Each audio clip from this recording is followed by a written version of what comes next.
Hey, Casey, it's nice to meet you finally. Nice to meet you too, Andy. And we've been playing message tag for a little while, rescheduling and things like that. We sure have.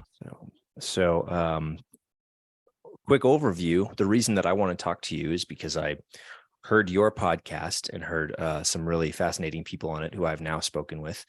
And I wanted to know kind of how you got to where you are. Mm-hmm.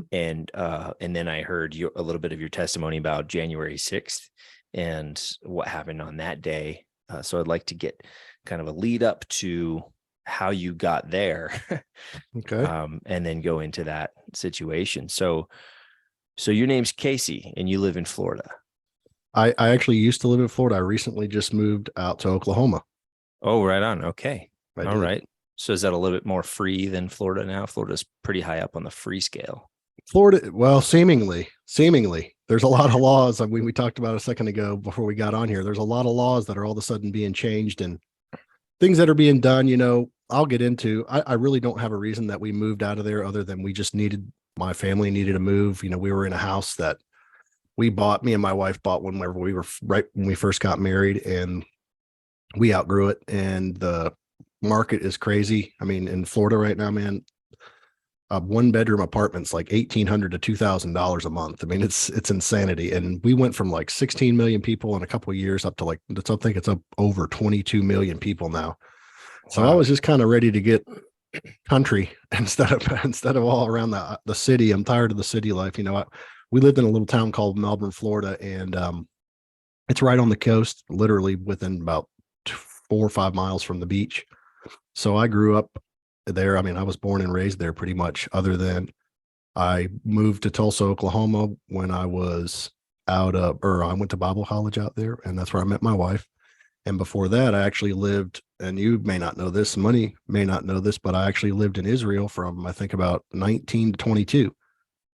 Awesome. So I've spent some time outside of the country. You know, we had a business there, and we can get into that later if you want to. But so yeah, man, I mean, Melbourne's, you know, it's about 25 minutes just south of the Cape Canaveral, Cocoa Beach area. So I grew up watching all the rockets, all of NASA and their what seemed to be so real for so long, until I started waking up to what things are going on now. I wonder what they're even doing up there, you know? Yeah, NASA's an interesting rabbit hole. I've gone down some of those paths of NASA, and I don't know enough to really speak on it, but I guess from your experience, you did see them launching rockets into the air. Oh yeah, you could see them. I mean, from my house, we could see them come. The way the new SpaceX stuff works with the rocket that comes back down to the drone, and sometimes they'll do it back actually to the Cape, and you can literally see those things falling. And at first, it looks like that's going to like fall on top of you, and then right before they, like maybe a few thousands, I guess, of feet up in the air, you'll see the rocket come on to slow it down. It's a pretty crazy technology, but yeah, I've seen it firsthand. So I mean, they definitely do that for sure, at least. Wow. That sounds intense to watch. There's probably videos of that somewhere. Oh yeah, there is. Good stuff. So you grew up in Florida. Now you're living in Oklahoma. Florida's getting too hot. That was another thing, man. I spent a lot of time doing. Since January 6th, I had to do some jobs. You know, I was listening today, and I'll go back to that, but I was listening today to another podcast of my attorney, and he was on, I was on the Mel K show. I don't know if you ever heard of Mel K, but I was on her podcast about maybe 2 weeks ago, I guess it's been now. And she actually had another podcast with another Jan Sixer, and he's also has the same attorney as me. And I hadn't heard too much of him before, and I listened to that, man, and it's just like everybody seems to have the exact same story of the FBI raided their house early in the morning. They lost any kind of business that they had, and then you had to go do what you could do to make money. I mean, whatever you could do to make money, and it's always a lot less. So we've all, you know, struggled with losing things, but yeah, I grew up in Florida. You know, I was born and raised in Melbourne, Florida. My parents were pastors. My dad was a pastor for 40 years. My mom was too. They actually had a Christian school as well. We grew up so there's like a barrier island, you know, you got the mainland and then you got a barrier island. So Indian Harbor Beach is where their church was. They actually started the church, built the church. And since my mom has passed away, she passed away back in 2012, April 1st, 2012. And so, but yeah, so I grew up there. You know, they had a Christian school. I went to the school, you know, all the way up until high school. And then I played football and golf. So I went to public school because the school that my parents had was a small school. It was about it never really got above 100 students. So, which had its pluses and minuses. You know, you had one-on-one, you know, with the teacher a lot more than and then public school, because I mean, talk about a change of culture, man. When I went to the school that I went to, they had about 6,000 students. I went from 100 students to 6,000 students in high school. And I was like, it was a culture shock, you know. Yeah, that must have been intimidating. Yeah, every class had about 40 students, you know, but I wanted to play football. And so I did do that. So that was the only way you could go at that time. So going through that, you know, like I said, you know, I grew up a Christian. I always was, but I was you know, being a pastor's kid isn't very easy. And I have an older brother, older sister, and then a younger sister, and they pretty much stayed pretty straight. I wouldn't call myself the outcast, but I was the guy that was towing the line all the time. And I got to the place to where, you know, it was, I hated, everybody would introduce me. I would have friends and things, and everybody would always say, "Oh, this isn't the pastor's son." And I'm just like, "I'm Casey. I don't need to be the pastor's son." Cause then it changes the way, it really does. It changes the way people treat you. It changes the way people talk to you. You know, I'm just a guy like everybody else. I have my own life, my own story. So I kind of went the opposite way, man. Didn't really start till but right about the time I got out of high school, or in my last year of high school, I started doing some partying, and just like I said, I just got to the place where I wanted to do everything that everybody told me that I am. I was like, I don't want to be this, you know?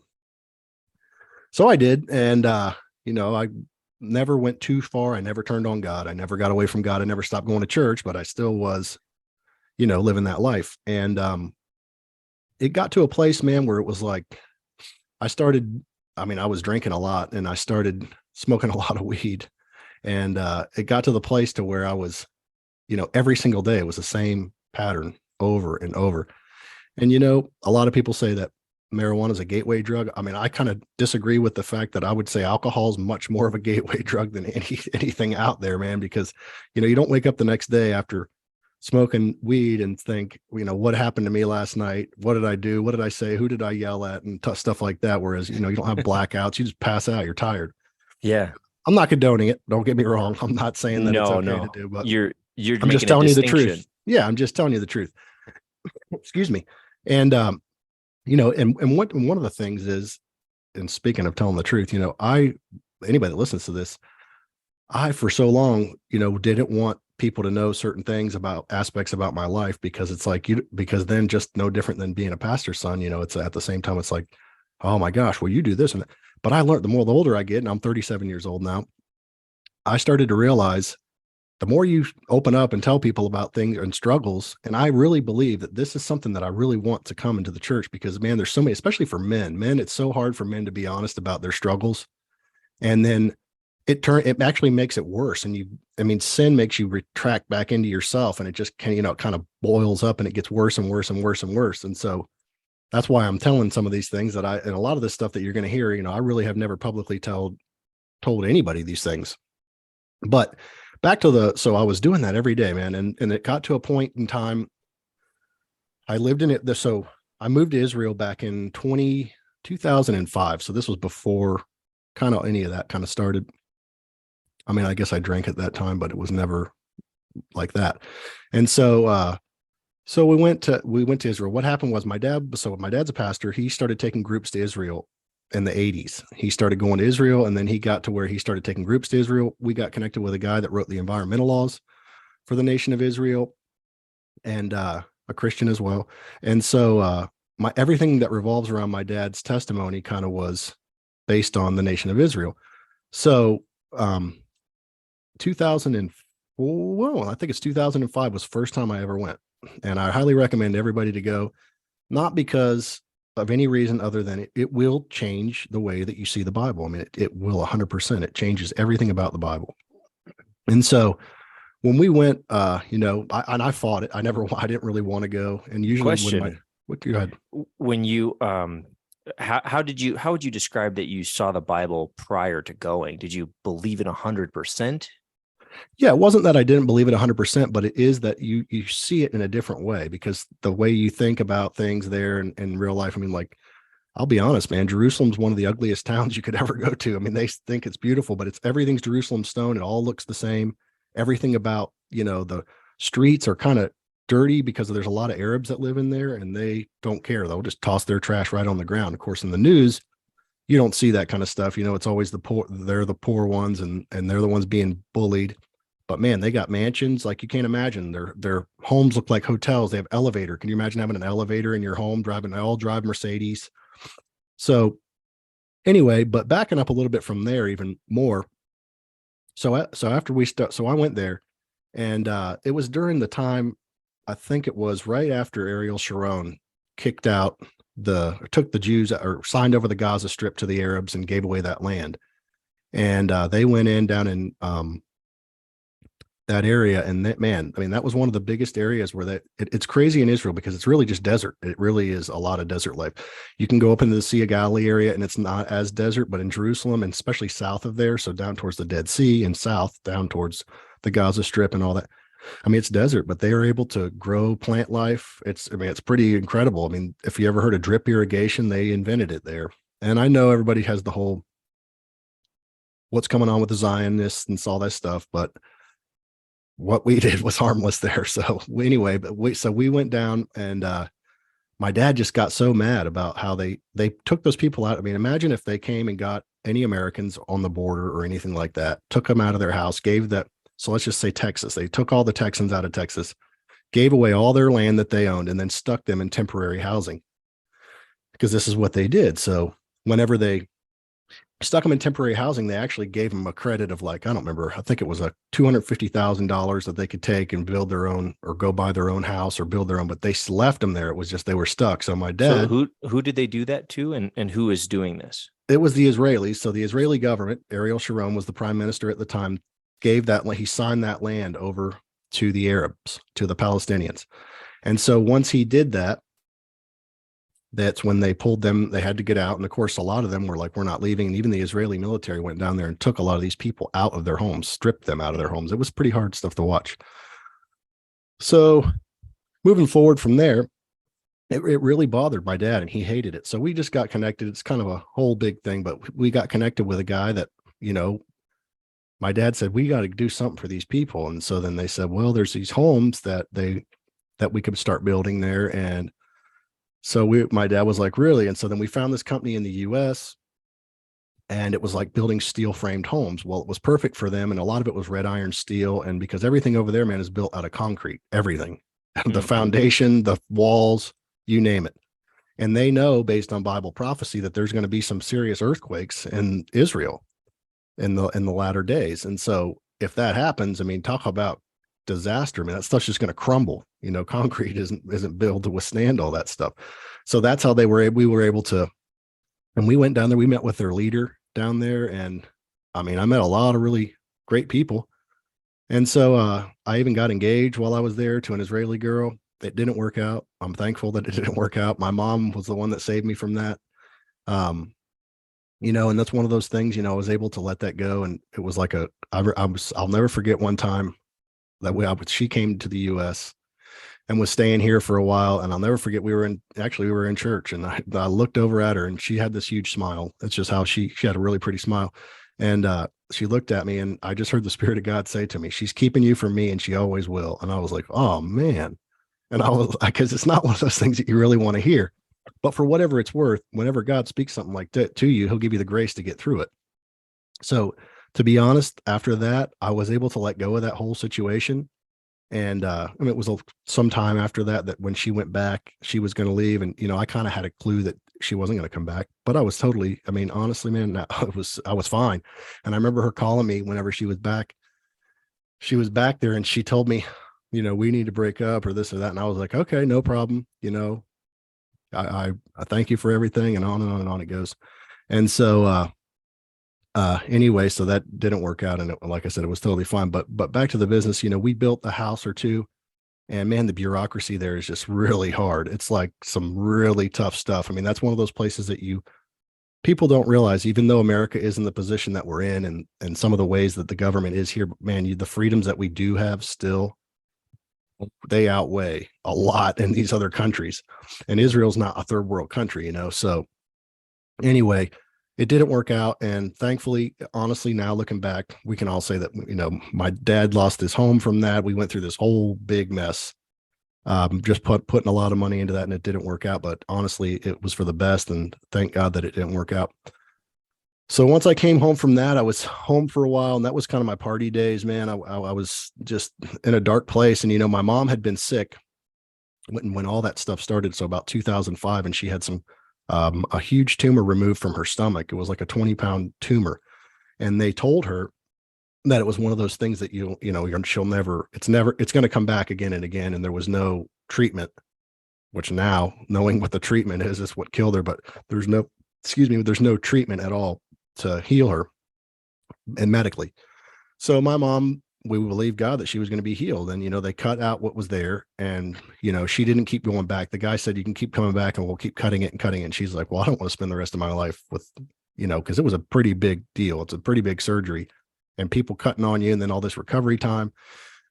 So anyhow, needless to say, once all this kind of went down in Israel and it didn't work out, she kind of got worse, and just the stress of life and things like that, she got sick again. It started growing back.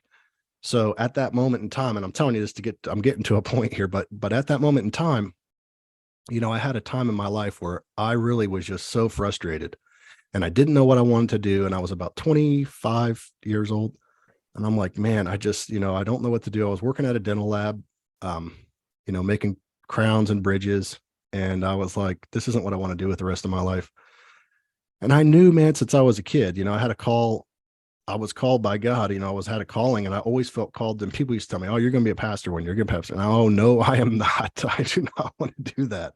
That's the last thing that I ever want to do. And so, anyways, so that so there was a time where I remember my mom, they did go back in, and then they told her, well, it got really bad. And the doctor was like, well, maybe I can take it out. And so he gave her this hope. And so then she agreed to take some treatment. He said, if you do the treatment, then I'll do it. Well, that treatment, I mean, it just put her down. And I remember there would be nights where I get up to go to the bathroom, and I could hear her in the other room, because at that point, I still lived at home with my mom and dad. It was just me. My brother and sister were gone. My younger sister was away at school.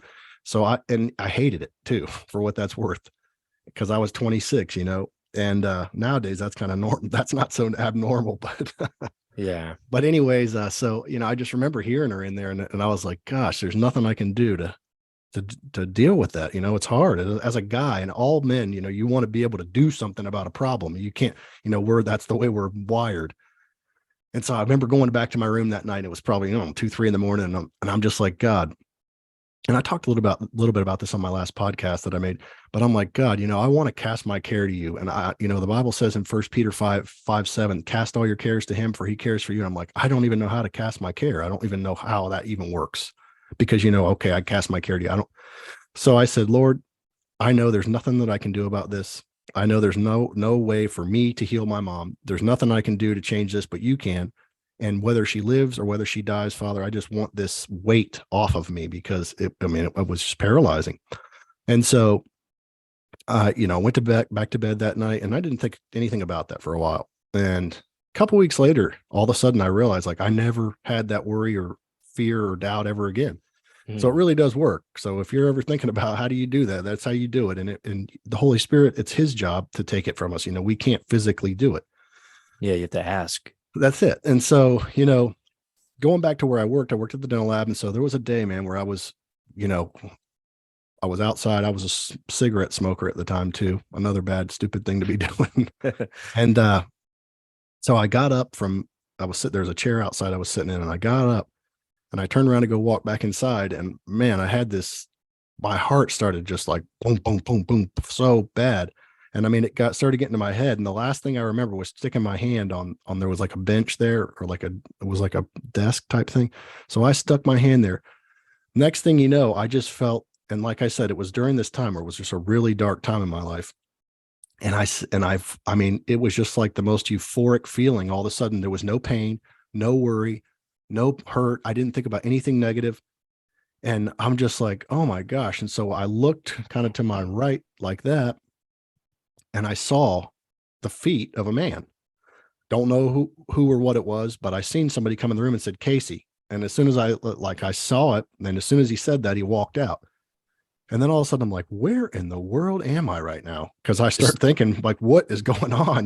This was after your partying days. Yeah, it was kind of during that time when I wanted to stop and I was ready to just be done, because sin's fun for a time, man. But I mean, after a while, it isn't fun anymore. And you're going to bed every night with yourself. And even though everybody thinks that, you're living this way, I mean, you just aren't. And the Bible says, no, go ahead. I'm trying to rule out the guy with the feet being the guy who slipped some opioids into your drink or something. No, it wasn't nothing like that. This was at work. Oh, right on. So anyways, and the Bible says no man comes to God except the Father draw him. So this was just a time in my life where I was really, really, really all of a sudden starving for that. And like I said, I went back inside and that happened. And so I start like, where am I? Well, I start trying to open my eyes and I could not open my eyes. And I could feel myself like shaking right as I heard that name, Casey. And I could feel my whole body shaking. And I'm like trying to open my eyes. Finally, I opened my eyes and I realized that I'm on the floor, and I jumped up off the floor as fast as I could. And I was really freaked out because there's a door that went to the next room, and it had one of those like in the wall kind of sliding doors, And so it was closed because I usually work back there and I would listen to music or something. And there was an older lady and an older gentleman that worked out in the other room. So no one else was in there. And I went out there and I said, did either of you guys walk back in that room back there? And they're like, looked at me like something's wrong with me. And they're like, no. And this one lady's like, are you crazy? And I said, no, I just thought maybe somebody came in the room and called my name. So they're like, no. And so, anyway, so I went back in the room and I'm just like, what in the world just happened to me? Because I knew the way that I felt, I knew what I heard, and I knew that I knew I seen what I seen. There was no ifs, ands, or buts about it. Yeah. So I went home that night and I was telling my mom, and I'm like, Mom, something just happened to me today. And this is during the time when she was sick. And she's like, what happened? So I started telling her. She goes, ooh, that could have been an angel. And I said, excuse me. And I said, well, if it was, it was a pretty powerful thing. It was an unbelievably powerful thing. So I didn't forget about that. There was about a week later. And during that time, I can genuinely tell you, I mean, I was seeking God. I started going, man, I read the whole Bible through. I started reading books by E.W. Kenyon, every book that he has, The Father and His Family, the Bible in the Light of Our Redemption, there was a part 2 to that. I read the 2 kinds of righteousness, 2 kinds of love, 2 kinds of faith. And what are all those books about? Who you are in Christ. It's a lot of scripture. It's just pretty much like I learned to quote scripture from those books because it's so repetitive. And then there's parts in the Bible in the Light of Our Redemption is a great book because it's like a Bible course. And it was written back, I think the guy wrote the book in the 40s, but it's so good and it's so powerful because it's word, and that's what we really need is word. We don't need people's opinions because that's where you truly grow. And so, like I said, and then during the day at work, I was able to put headphones in. This is before you had AirPods and all that, but I was able to put headphones in on my phone. And I started listening to Bible teachers. I found Kenneth E. Hagin online. I found, John Osteen, not Joel Osteen. It was his dad. If you listen to his dad, it'll blow you away compared to him. But him, and then I listened to just all these old Norval Hayes, and I would listen to there was I just couldn't get enough of it. All I did all day. And then when I would go home at night, I would go and I would open those books and start reading them. And I was just like obsessed. That's all I wanted to do. I didn't care about hanging out with anybody. I quit hanging out with all my friends. It was easy for me to quit smoking. And I can tell you, like, I even went to my mom and I kind of tried to, without telling her it was me, because of course my parents were, I guess they probably had an idea. They're not stupid, but at the same time, I didn't want to be like, oh, I'm doing this, this, and this, you don't really want to do that. So I said, Mom, how do you quit doing something you don't want to do? And she said, and it was the best advice that I've ever been given. She goes, don't concentrate on what you shouldn't do. Concentrate on what you should do, and what you shouldn't do will fall away. And I was like, really? It's that easy? And she goes, yeah. And then it reminded me of Romans 7. And if you go read Romans 7, when Paul talks about these things I do that I don't want to do, and what I want to do, I'm not doing, because all I can think about is what I don't want to do. And it's like, and it's right in Romans 7. It's Paul. So here's the Apostle Paul telling you. So anyways, about a week later, I was listening to a teaching. I don't remember who it was, but it was about life after death.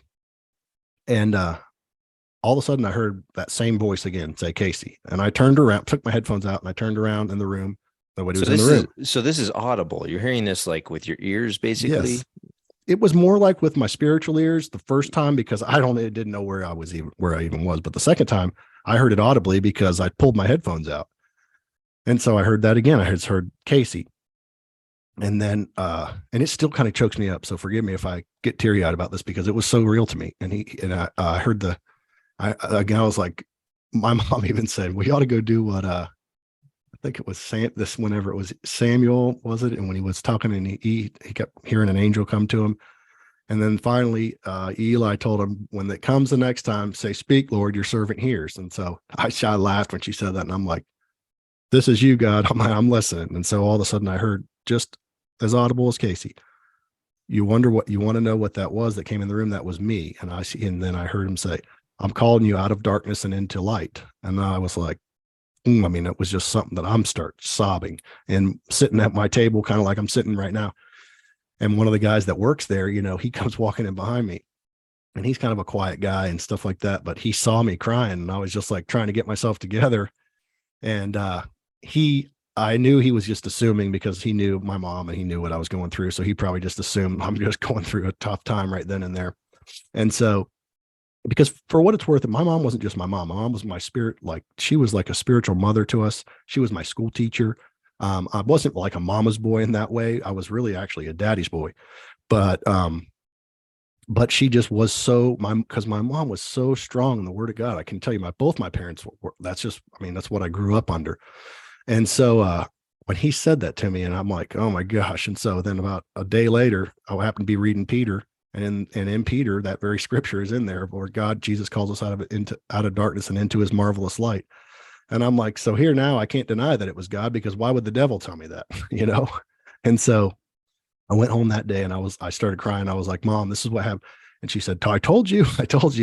And so going back to who that was, I couldn't see from the waist up if that was Jesus, but I'm telling you that it was either him or it was an angel. And I'm 100% sure, and there's no way anybody will convince me otherwise. And I'm not crazy, nor was I hallucinating, because I wasn't on anything to be hallucinating at the time.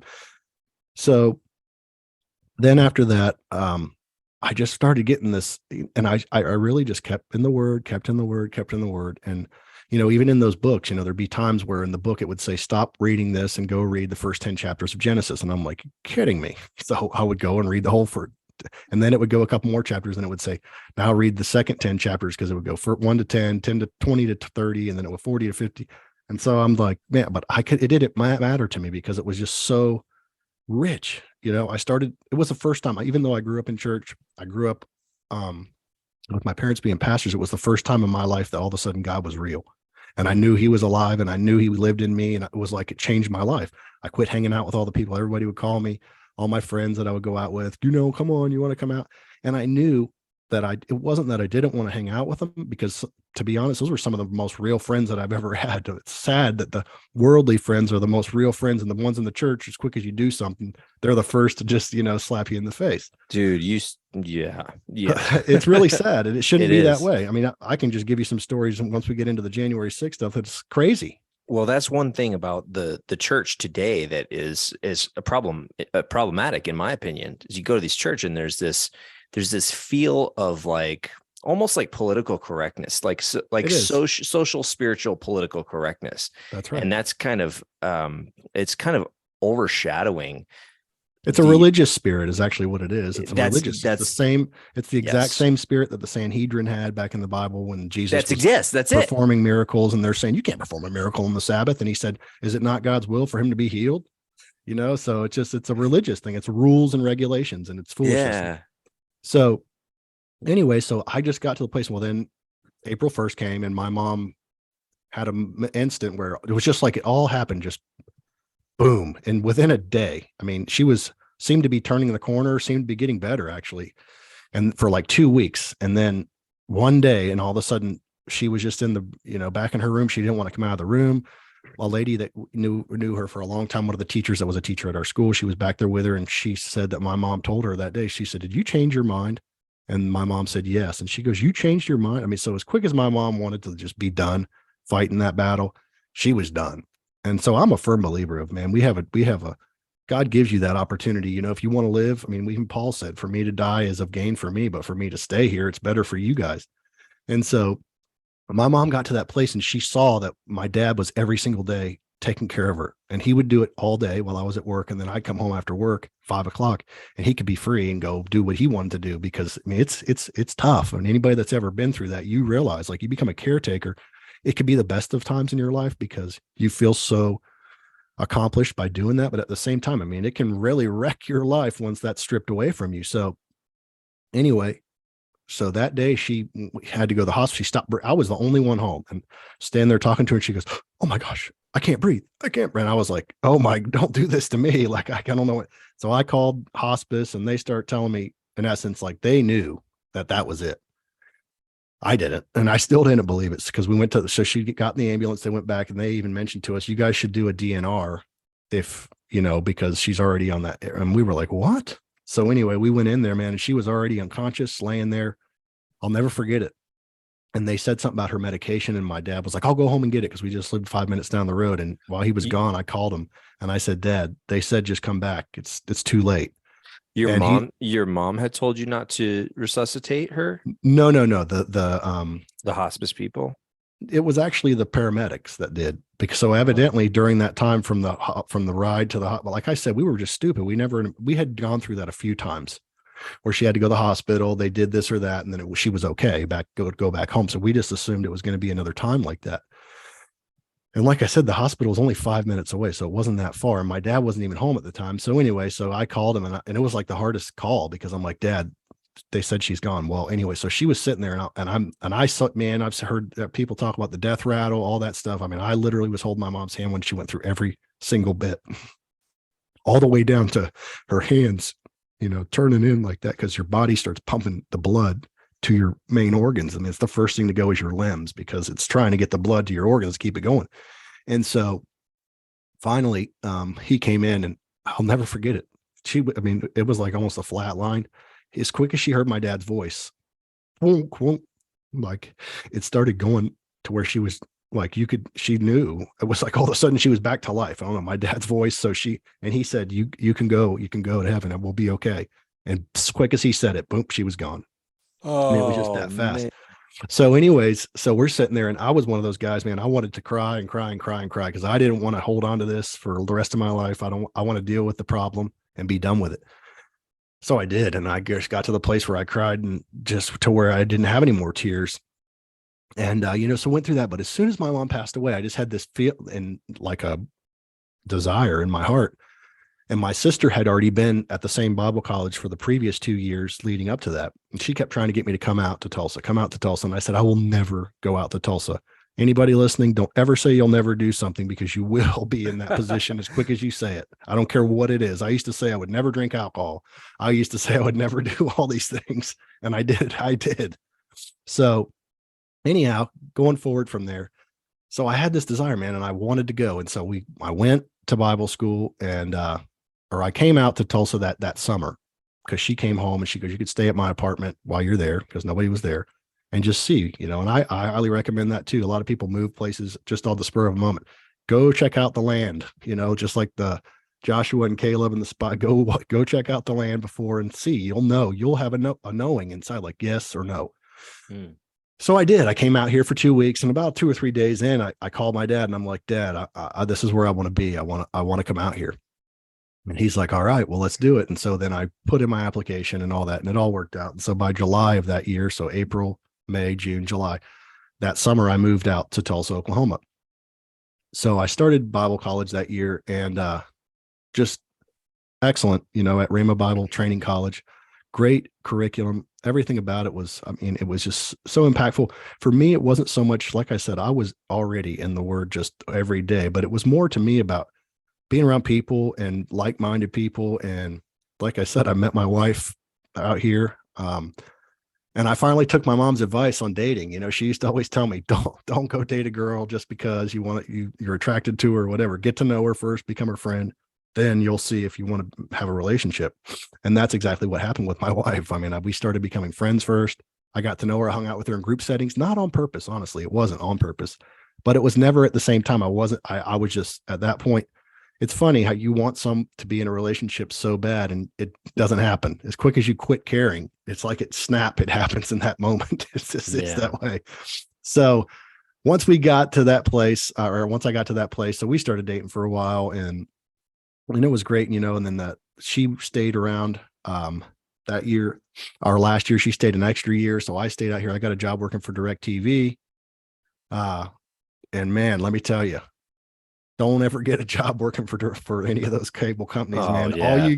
All you get also, it was my gift, man, is my mouth. That's what I'm good at. I can talk to anybody. I can talk to one-on-one, group setting, you name it. It's easy for me. Most podcasts that everybody sees with me and Jesse, I don't sit there and plan out what I'm going to say to her. My mom used to always tell me a long time ago about ministering or anything like that, prepping for sermon or anything. You can do that, but you should always minister out of your overflow. Like, you have so much knowledge and information that it just flows right out of you. You don't have to think, oh, I need to say this, or oh, I need to say that. And so that was easy for me, even just with political stuff. Like, I kind of skipped over this, but even since I was a kid, I used to go to Washington, D.C. with my dad and lobby for the nation of Israel to get senators, congressmen to support them. So I was in the Capitol back as a child, as 10 and 9 years old, lobbying. And there was even a point in time, I don't remember his first name, but I think his last name was Livingston. He was a senator or a congressman, from Tennessee. And he said at the end of the meeting, and my dad's the one that always brings this up. I remember it when he tells me, but it's not something that I really remembered. He says, Casey, or after everybody's talking about this or that, and there was 2 or 3 guys. And then he just looks at me, and I was in my suit and tie at 10 years old. And he says, Casey, you got anything to say? And my dad's like, oh my gosh, I forget. Like, he was like, I forgot that he's even in here. And so I was like, no, sir, I sure don't. And he goes, you're in here doing this today, but one day you could be sitting in my seat. And I was like, yeah, I guess, I didn't really think much about it, because my dad reminds me of that all the time. So we'll see with that. But anyway, so going back forward. So once we left from there, so 2015, and like I said, so I've always paid attention to politics. I'll admit I was fooled by George Bush. I didn't realize how horrible he was. I didn't realize. Yeah. And all the Bushes, I never voted for Obama. I never voted for Clinton. Just never. But now looking back, there really wasn't. We didn't ever have a choice until 2016. It was the first time in history that we actually had a choice of who to actually vote for, when DJT came in. And I was even pulling for him. He was hinted around about running in 2012. And he last minute said, no, he's not going to. And he threw his support behind Mitt Romney, which now we know who he is. And so 2015, we moved back to Florida. And my goal when I was moving back, and I was so anxious to get out of here.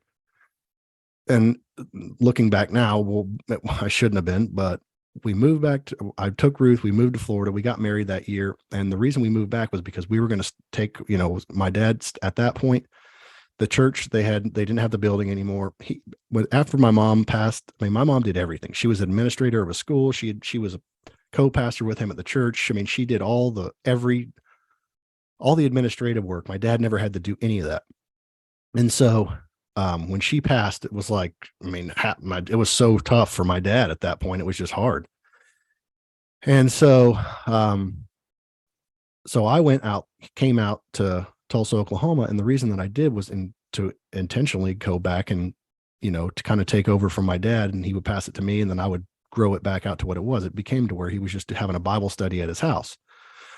And so when I went back, we did that, changed the name, changed the web. We made a website and put all this stuff on there. So technically at the time, I was ordained through an organization, but I never stepped into a pastoral role, honestly. So when your mom passed, that was really the catalyst to get you to go to. That's correct. Educate yourself in the Bible. That's correct. That is right. And that's when it wasn't as much educate myself in the Bible, because like I said, I had already been in it for 3 or 4 years there. it was just really where I felt called to ministry. I just did. Okay, so to get the certification then, because since your experience in the dental office with you having your name called, that was the major catalyst for you to actually start immersing yourself in scripture and what the heck is going on here on a more real level than what you grew up with. That's correct. That's exactly right.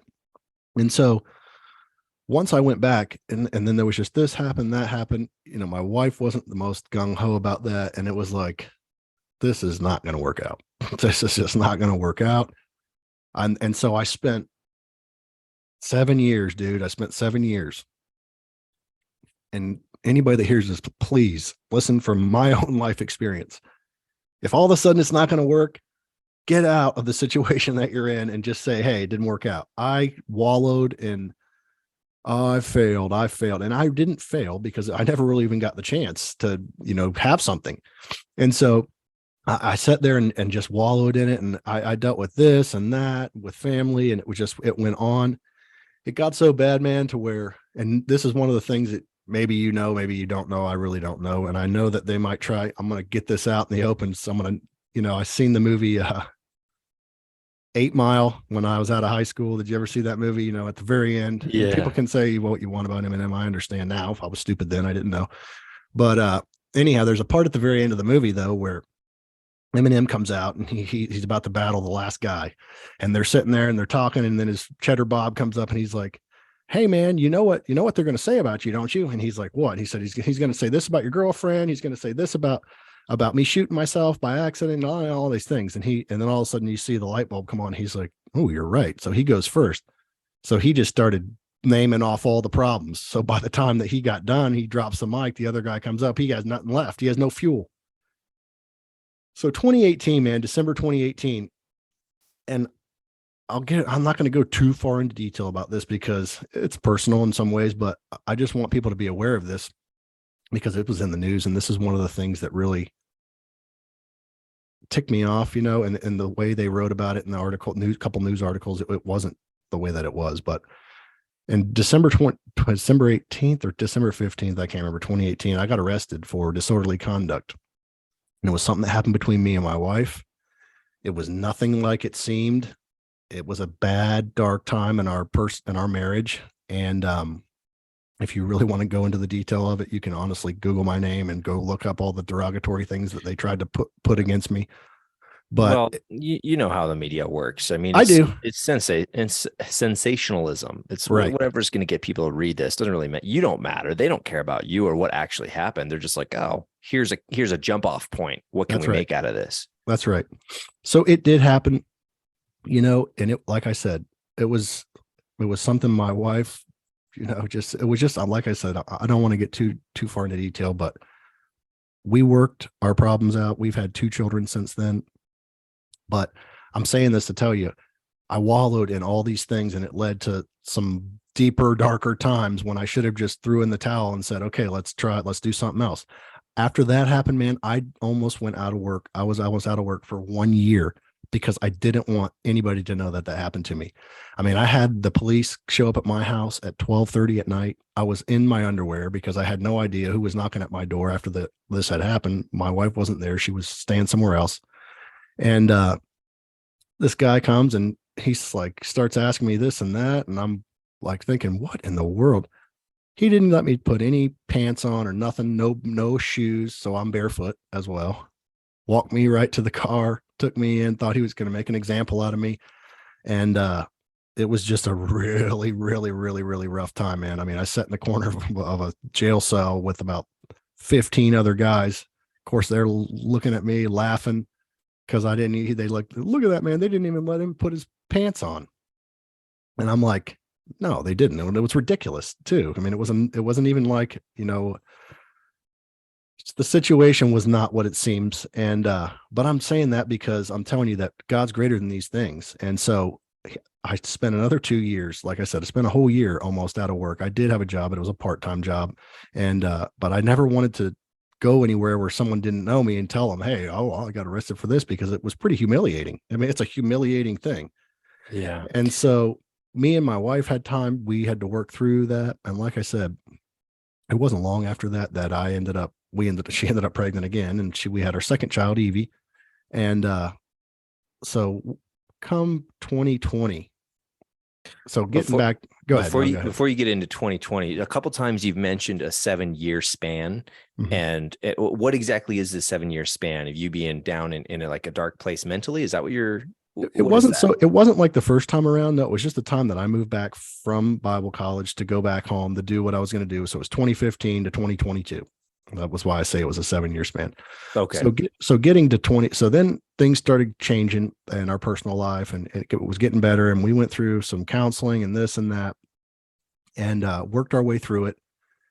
And then it got to the place where 2020 hit, and they start this. So, well, going before that, 2016, not to go away from this, because it was one of the greatest times in human history when Donald Trump beat Hillary Clinton. It was unbelievable, and it was wonderful. I stayed up that night, watched it. I mean, I followed every speech. My family would tell me I was obsessed, but it was the first time we ever had somebody that was fighting for us. And then you would hear Christians that would get mad at him because he's tweeting this, he's tweeting that, he's saying this, he's saying that. And I'm like, yeah, but he's fighting for you. He's fighting for religious freedom. He's fighting for. And you have to compare it to who he's running against, man. Hillary Clinton is pretty close to the devil in human form. But well, that's right, because these are Satan worshipers. And see, at the time, most of us had no idea that that's what was going on. And so, when you talk to a Satan worshiper, you talk to the devil, do you talk to him, in a politically correct way? No, you have to trump them. Exactly. That's exactly right. So he starts that, and then comes 2020. And so, we have this great time for 4 years, other than that they just wouldn't shut up about every single thing. And of course, everything they did came out to be a lie. So yeah, so the media is, the whole time he's in office, the media is painting him still as negative, because the media is obviously an arm of that system. And during his campaign, during his presidency, he actually fulfilled every single campaign promise he made, I believe, which was, I think it's 111 different things that he fulfilled. He did. So it's the first time we've ever had a politician do what they said they're going to do.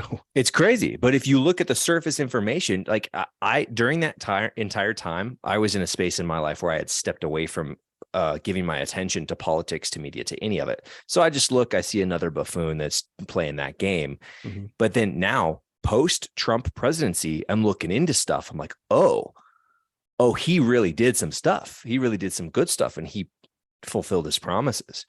So it's pretty crazy how the first layer of information just kind of clutters everything else. You're right. That is true.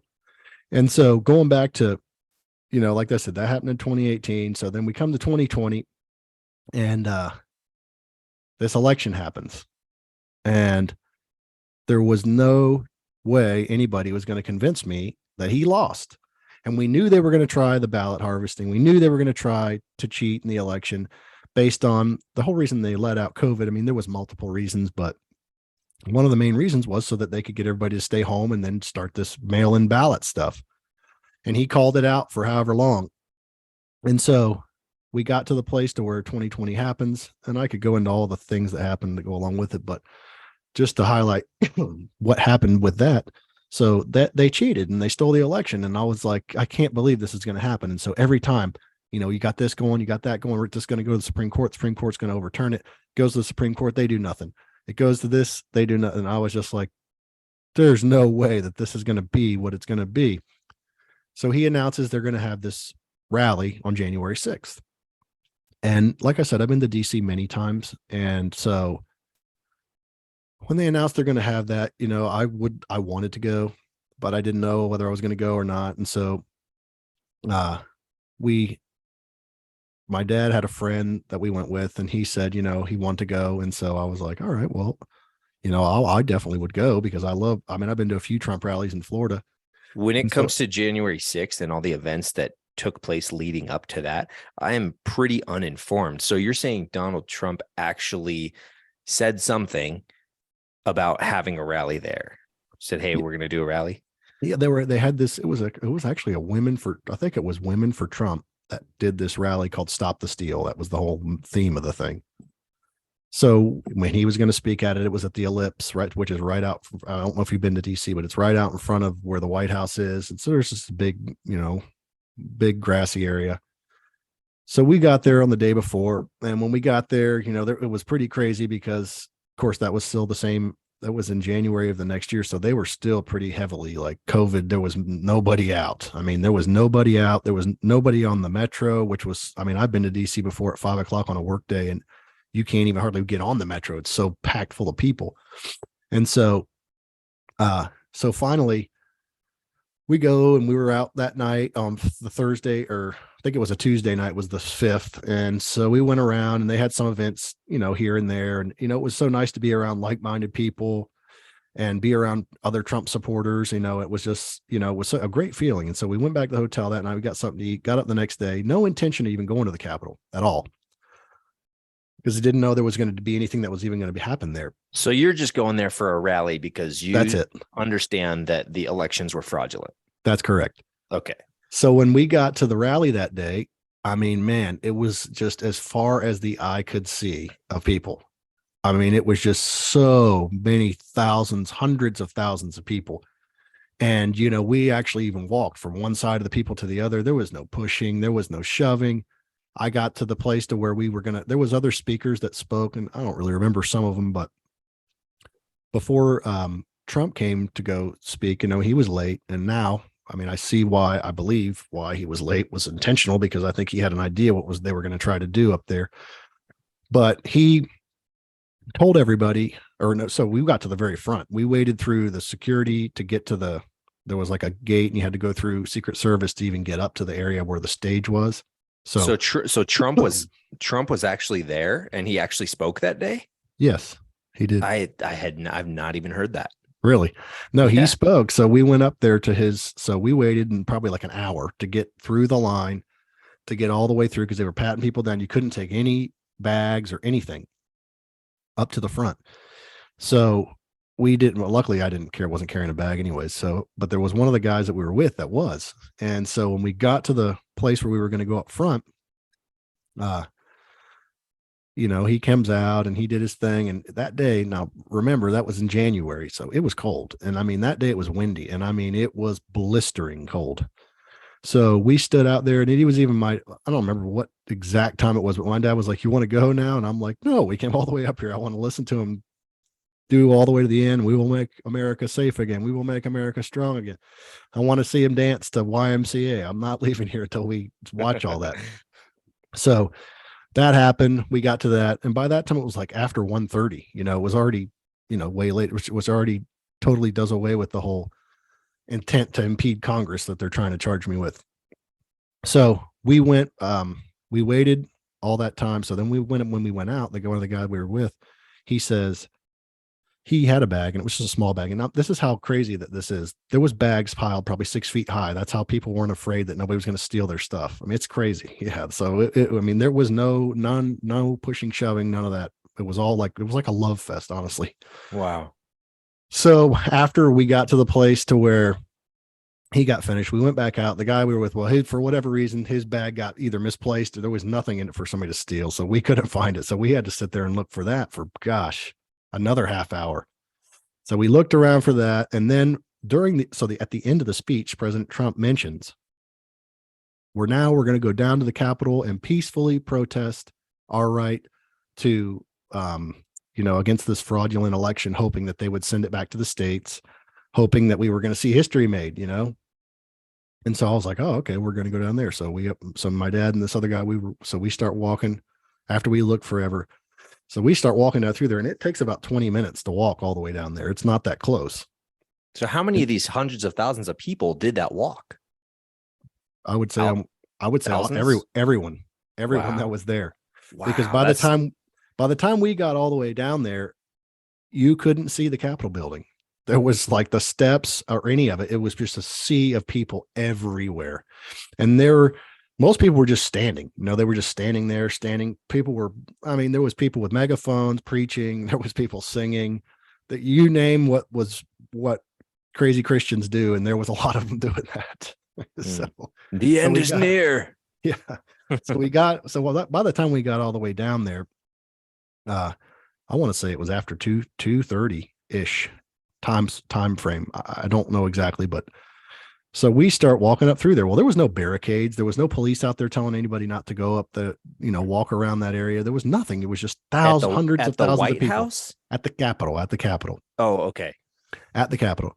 So by the time, now there was people all climbing the scaffolding, idiots, or trying to climb the wall. I mean, I can't say that they were all Antifa. I honestly don't know. At the time, I had seen a couple reports that said that there was Antifa people disguising themselves as Trump supporters.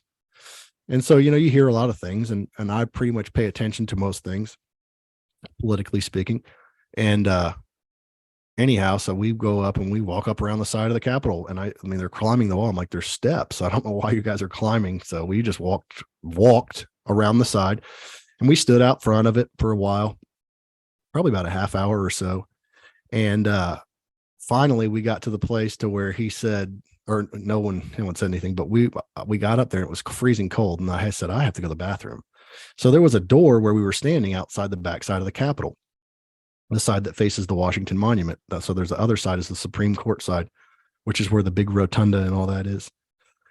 So when we were standing up there, I had to go to the bathroom. There's no bathrooms anywhere. So I see this door, and we had been watching it, and there was hundreds. I mean, I probably maybe thousands. I don't know, but I would at least say hundreds of people going in and out, in and out. And after I saw like the 10th grandma going in and out, I'm like, well, maybe they're just letting people go inside. There was policemen standing there in a line. Nobody was saying anything to anybody walking in or out. They weren't telling us, hey, you can't come in here, sir, or anything like that. So it got to the place to where when I had to use the restroom. So finally we went over to go in. Like I said, I seen kids come out, children, maybe 13, 14. So finally, and I even asked one of them, what are they doing in there? And she goes, oh, they're just walking around. There's nothing really. And so I was like, well, maybe I can go to the restroom. So we go in, we walk down through the hall. And I, at one point, did even ask a police officer where the restroom was. And he showed me where it was. And this is inside the Capitol building? Inside the Capitol, yes. So as we go, I went in to go open the door of the restroom. It was about 40 people in the line. And I was like, screw this. I'm not doing that. And so we walked a little bit farther. And then I asked another police officer, was a lady, how do I get out of here, ma'am? And she said, come this way, come right this way. Something instantly when she said that was like, do not go that way. So I looked at the other guy that I was with. And at that point, I think my dad had already gone back out because I didn't see him anymore. But when we start walking, I looked at him, and then there was another guy that I didn't even know. And I said, something about that just doesn't fit right with me. I'm going back out the same way we came in. Well, now looking, and at the time, I don't know the map of the Capitol or anything like that really, but now she was in essence telling me to go down that area was right where like the congressional, like Congress, the floor of Congress was. So if I would have gone that way, man, I don't even know what would have happened. But anyway, so we walked back out. So you decided, no, we're not going to listen to this lady, police officer. It was a police, yes. And I just turned around and went back the other way because she really just didn't seem to be helping me anyway. So sketchy. Yeah. And I didn't want to go deeper into the place. So, right. Because like I said, there was no intent to do anything, honestly. I mean, I was never intended. I didn't commit any act of violence. I did nothing. And so we except walk inside, check to see if I could go to the bathroom. And then once we didn't, we walked there. Like I said, I walked a little bit farther, then we turned around and went right back out the same door. We weren't even in there for 10 minutes. It was like 8 minutes total. So by the time, and even one of the timestamps on the charging documents from the Department of Justice, it shows that one of the pictures they took of me was 3:18 in the afternoon. Well, according to what they said, all that pushing and shoving that went on now, which we didn't see any of that. We never saw any acts of violence. There was no pushing and shoving when we were there. Was at like noon when that started. So you're talking about almost 3.5 hours later. So we went back outside for a little bit. And then at that point is whenever they started bringing in I don't know what they were. They looked like a riot squad with their shields and stuff. Okay. So authority officials. Yeah. And so at that point we were like, hey, look, let's go because we're not here to battle the cops. I'm not against the police in any way. And so at that point too, it was right about the time President Trump tweeted out like his last tweet before they took him off Twitter, which was, you guys have made your voices heard. Don't battle the cops. They're on our side. Go home, go back to your hotels. Thank you guys for showing your support for me. And we read the tweet and we were like, okay, well, we're gone.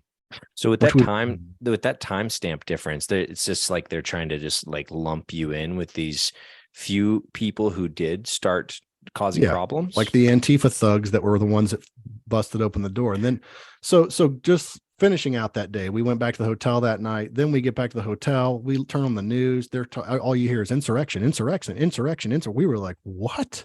Insurrection. Every channel, you hear the same word over and over and over again, as if they all got the same memo. And then I started to realize that they did. But so anyways, skipping back before I go too far, is 2020 came around. When 2020 COVID hit, I couldn't believe that people that at first I'm like, there's no way they're going to shut our country down. There's no way they're going to shut our state down. There's no way this is going to happen.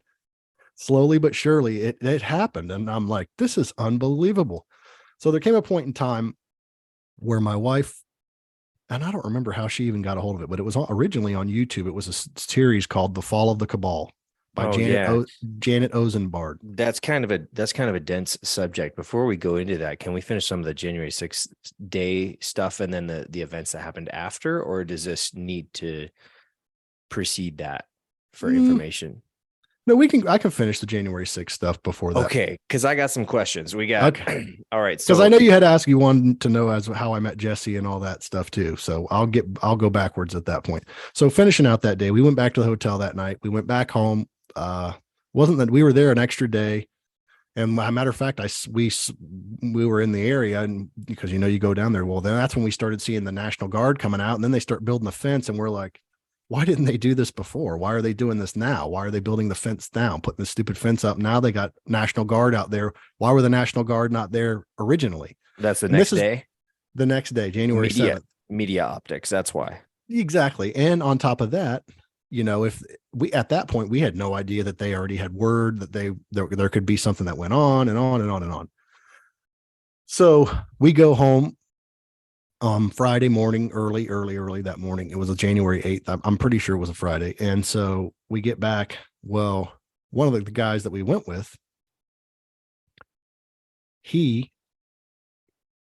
somehow somebody found out. I don't know who it was. I mean, I have my own ideas, but somebody called in a tip to the FBI that he was at January 6th. So come January 20th, the FBI showed up at his house, and they started asking him, was he in DC? He said, I was. Did you go inside the Capitol? He said, I did. So he's telling them this voluntarily and thinking that, he's being honest because we didn't do anything wrong. Why should I not be honest about what happened? And they ask him, and this is all in the court documents, so I'm not telling anything that's not already in the court documents. And he said, they asked him, did he, what was the other? Does he have video of it? He said, I did, but I deleted it because I was scared, because he started watching people get arrested that were videotaping inside and this and that. And of course, that's what they want to do. So about that time, his wife came and shooed him away and said, hey, you can't be here. Is this voluntary? Yes. So they asked him before she did that, they asked him, who did you go with? And he said, oh, I can't name names. I can't do that.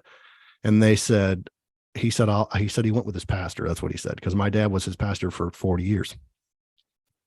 So they said, what's his name? And then he said, oh, I can't give names. Well, from that day forward, then that's when his wife came out, kicked him out of there. From that day forward, they started following us. So they started following him first, which led them to, like I said, my dad doesn't have a church anymore. He's really not a pastor at this point. He just has a Bible study at his house that he does. Excuse me. So they started following him out to his house when he has the Bible study, and nobody had any idea this was going on until June 23rd, I think it was, is when they showed up at my house. AR-15s drawn on me and my children. 8 or 9 cop cars between the FBI, unidentified cars. What time of day? 8. It was before 8 a.m. Of course, it's in the morning, like they did. I mean, everybody has these same stories of, it's first thing in the morning. So did these guys announce themselves? No, but the thing was, I had just the day before, coincidentally, or whatever the reason was, I just installed a Ring doorbell. So they rang it, and I start looking on my phone, and I said, oh my God, the FBI's at our house. And so I didn't have my clothes on because, like I said, it was early. So I said, well, I'm going to put my clothes on. So I went and put my clothes on. Then I opened the door. Quick as I did, boom, they turned me around. This is stuff you'll see if you look up the Gateway Pundit article that went viral. So my wife she grabs her phone and she starts recording, like videoing while she's holding the phone down, you know? So at that point, they say, this is for your involvement in January 6th. And I'm like, what involvement did I have besides going up there? So they start asking me if I'm a Proud Boy, am I an Oath Keeper or 3%er? And I'm like, I don't even know what those are. And I really didn't at the time. I mean, I do now because they're all in the news. So he shows me this charging document, and this guy was a sheriff. He worked for a task force he worked for the sheriff's department and the FBI. And so he told me, I want this beanie and I want this jacket. And I said, so if I give you those two things, you're not going to ransack my house? He goes, look, man, we're not here to mess your house up. We're not here to do anything to your family. We're just here to get these items. And I said, okay. So they're like, we don't want to embarrass you in front of your family or in front of your neighbors. And I'm like, too late. There's 8 cop cars here. There are people surrounding my house. And I joke you not, AR-15s pointed. I mean, what if they would have accidentally shot my kid? So at that time, when I couldn't hear him because they made my wife go out of the house, and on the videos on that Gateway Pundit article, you can see this, but she starts telling them that, what is this? What's going on? And they told her, oh, it was for that. They have a warrant. And she said, can I see the warrant? Oh, we'll show it to you, which I don't know that they ever did show her. But so anyway, they said they had a warrant. Was this for your arrest based correct. On January 6th? This isn't a search warrant or anything like that. No, okay. Not that I know of. No.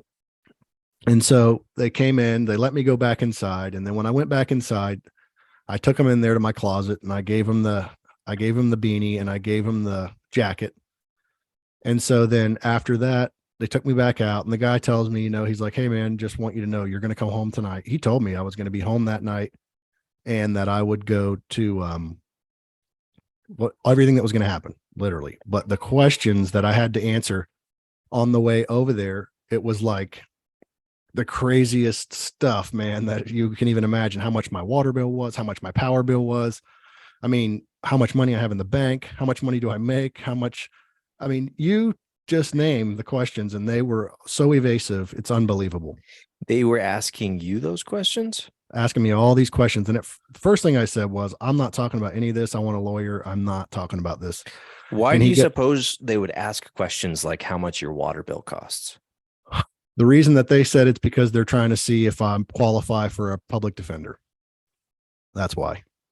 My first thought goes to how many people are coming through this house and how many people is he supporting, as if it's, like part of some group resistance type of thing. Right. I mean, I don't know that. I can tell you that so once I left, I saw none of the stuff that my wife was videoing. And then there was a point in time during the video where my little girl, who was 3 at the time, said, Mommy, why are they locking Daddy's hands? So you have this terror, PTSD galore from my kids of police officers now, because they're locking my hand, handcuffing me behind my back, then in front of me. I mean, I had to have a belt on. They shackled me, my ankles, and shackled my arms, both. No all way. Of that, all the above. It wasn't just handcuffs. Wow. So they must have been really scared of you. Well, the police officer, when he started telling me, so he says to me, we got really nervous when you had your truck taken away. And I said, what? And at the time, this was back in 2021. Okay. And it's still kind of lingering now, but there was no cars. I had an older truck. My truck's a 2005 and Ford. And so I was looking in to see is it worth getting fixed, or should I just go ahead and buy a new car? And so I had it towed to the shop. And so they took that as I'm running. I'm like, why would I looked at the guy and I said, well, why would I run when I didn't even know I was being followed or pursued? I said, were you following me?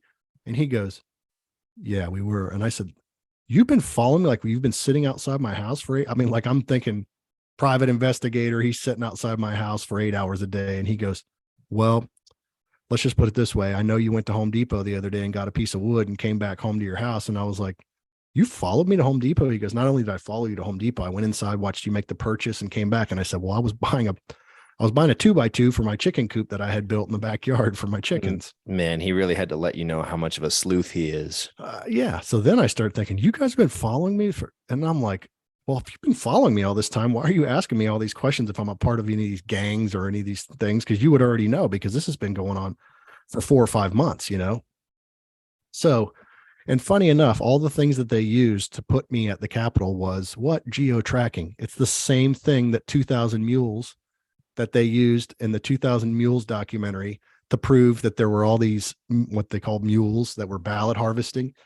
But the government comes back out and says that's an inaccurate way to track somebody. But yet that's exactly how they tracked all the Jan 6ers that were at DC.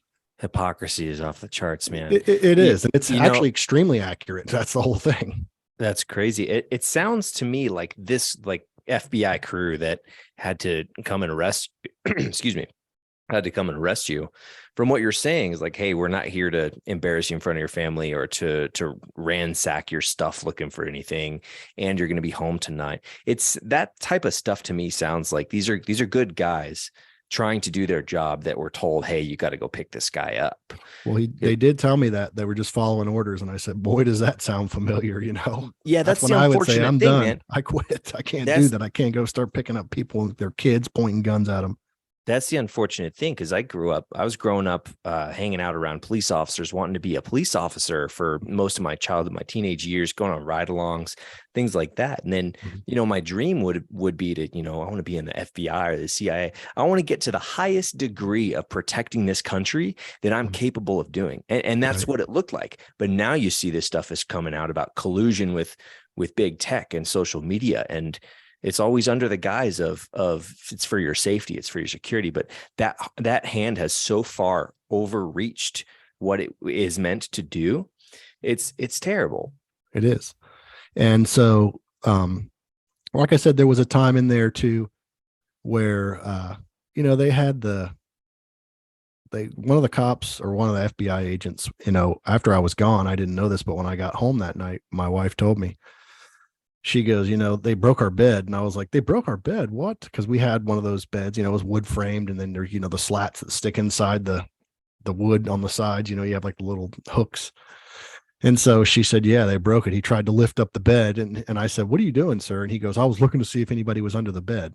Well, if you've been following me for 6 months now, you ought to know that it's just me, my wife, and 2 kids at the time that lived at the house. I never had anybody else living there. Why would somebody be hiding under the bed? I mean, it's just crazy. And freaky enough, that was the side of the bed that I slept on. So I don't know why they would have done that, other than maybe they had been watching me. I mean, I don't want to even think that could be a thing, or who knows how long, or they put devices in my house. I really have no idea. I wouldn't have a clue. Because like I said, only the day before is whenever I installed the Ring doorbell. So there could have been time when I was gone, and who knows what they could have done. So anyways, going on from there. So they took us to Orlando, which was the nearest federal building. It was a federal marshal building, and they took us in there, and we went in and they processed. They take your DNA, man. It's just so everything. Yeah. DNA swabs. It's crazy. So we pull up there, and while the guy was talking to me, he goes, is your dad home? And I said, I have no idea if my dad's home. It's 8 o'clock in the morning, man. Well, why would I know where my dad is? And he goes, well, just so you know, he's being arrested too. And I was like, you're kidding me. And then he says, oh, and actually there's another guy too. And I'm like, well, I mean, I knew at that point that it was like a sting. I mean, you're talking about 25 cops to maybe more between the 3 of us. Just to give you an idea, my dad is 73 years old at the time, and the other guy was 70. So, I mean, these are guys that have never been arrested in their lives. They've never been, my dad is a Purple Heart veteran. He volunteered to go to the military during the Vietnam War. He volunteered for the war. He wasn't drafted. At 18 years old, he volunteered to go. And so he wanted to serve our country, and he did, because why? He believed that communism was evil, and that's what he thought that whole thing was about. And so I'll tell you also too, what kind of a guy my dad is.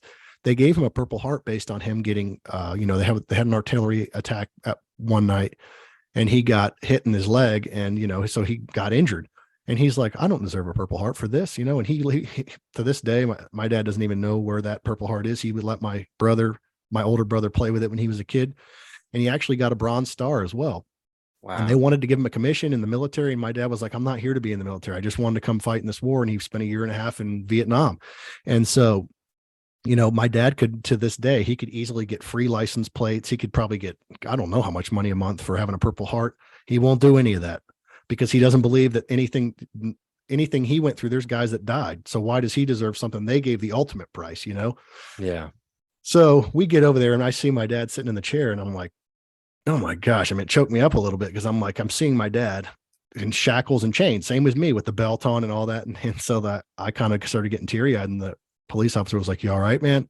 And I was like, my dad's a pastor. He's been a pastor for 40 years. He's never done anything in his life. And you guys have him over there in shackles and chains. I mean, like, this is asinine. I am just blown away by this whole thing.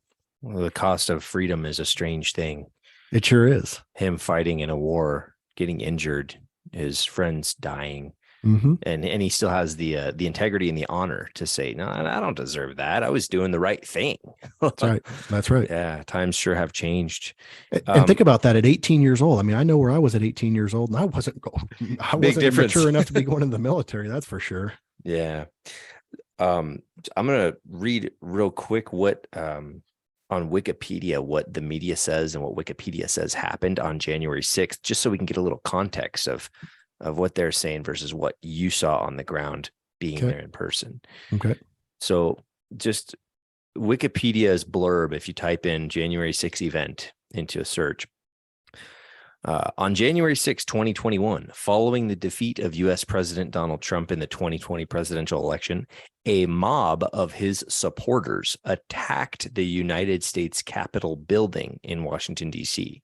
The mob sought to keep Trump in power by preventing a joint session of Congress from counting the Electoral College votes to formalize the victory of President-elect Joe Biden.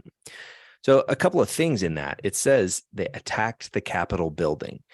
So if I'm thinking militarily, whatever that word is, I was in the military. If you're going to attack a building, you know, you're not going to start shoving people in front of the building. You're going to drop bombs on it. You're going to assault it. You're going to clear rooms. You're going to take guns in there. That's what attacking a building is. So whatever did happen there was not an attack.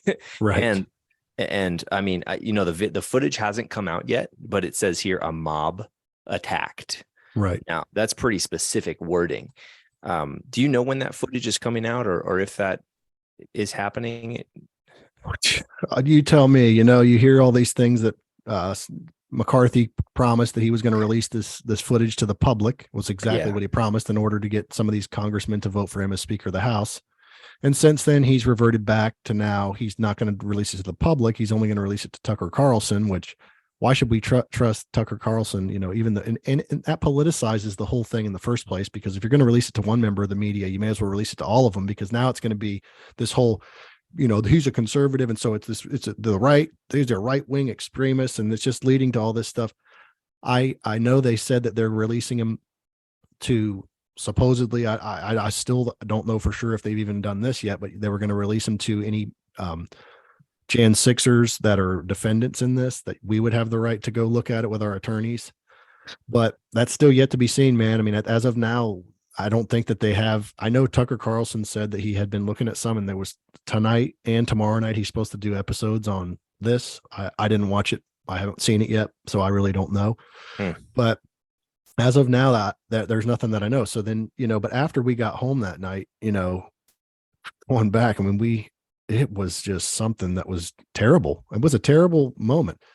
And so from that moment on, and it got to the place, man, to where it was like, every time someone knocked at my door, I got anxiety. I mean, it was just like, oh my gosh, you know, and like I said, I'm not doing anything, but then after I start, you know, even my kids would be like, Daddy, is that the police again? And I'm like, oh my gosh, now it's really getting me angry, because now that's like in them. And then not only that, we also have the, couple weeks later, no, a month or two later, I took my daughter out to a football game. I'm a big Gator fan. And so we went to a football game, and when we were leaving, you know, there's police officers directing traffic. So she says, Daddy, are those bad guys? And I said, huh? And she goes, are those bad guys? Is he a bad guy or a good guy? Because you know that, like, those guys that came and locked your hands. And I'm like, oh my gosh. How old is she at this time?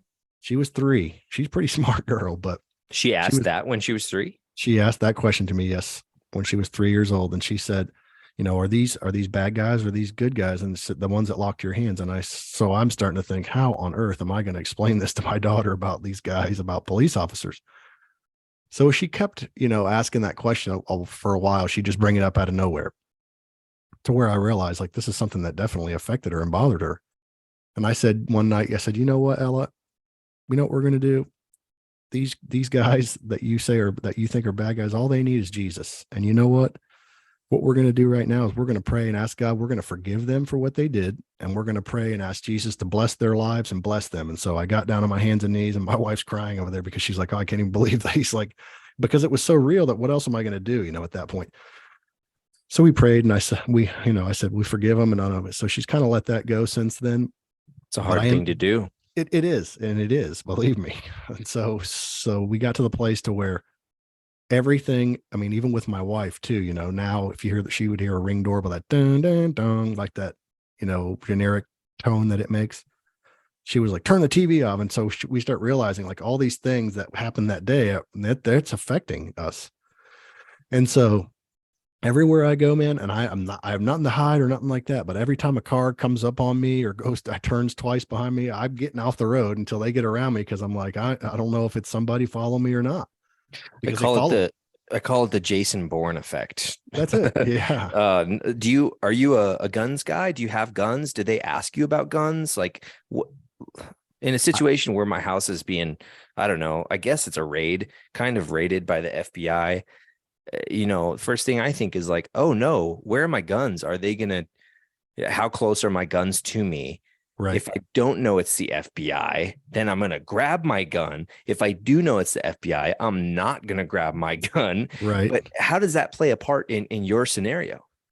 So unfortunately, I don't have to even worry about that because I did have a gun and I had to turn it in. We had to get rid of it. It couldn't be in my possession or at my house. So when and why? They did it they've done it to every Jan 6er. You're not anybody like, so one of the guys we went with had a lot of guns, he had a gun collection. That's what he did. And, they made him get rid of, you didn't have to turn it to the government, but we just had to take it out of our possession and put it in storage or something like that to get it away from us. Under what law or jurisdiction do they have to tell you that you have to do that if you're not a felon or convicted of domestic violence? Well, we're technically on the terrorist watch list. So if we fly, it falls under that. George Bush made that law after 9/11 called the Patriot Act. Yes. Which is what they can use to spy on us. I mean, everybody thought they were doing good by doing this to terrorists, but really they've turned it and weaponized it to use it against American citizens, which is how they got into our phone records. It's how they can do any of that stuff. I mean, where I live now, like I said, in Oklahoma, my dad goes home, if he comes out and visits, we can't even, so we're required to stay in a certain district wherever we're under watch of, you're gonna have to cut this part out because I got to go to the bathroom so bad I can't hold it anymore. So I'm just gonna pause this just for a second. Cool.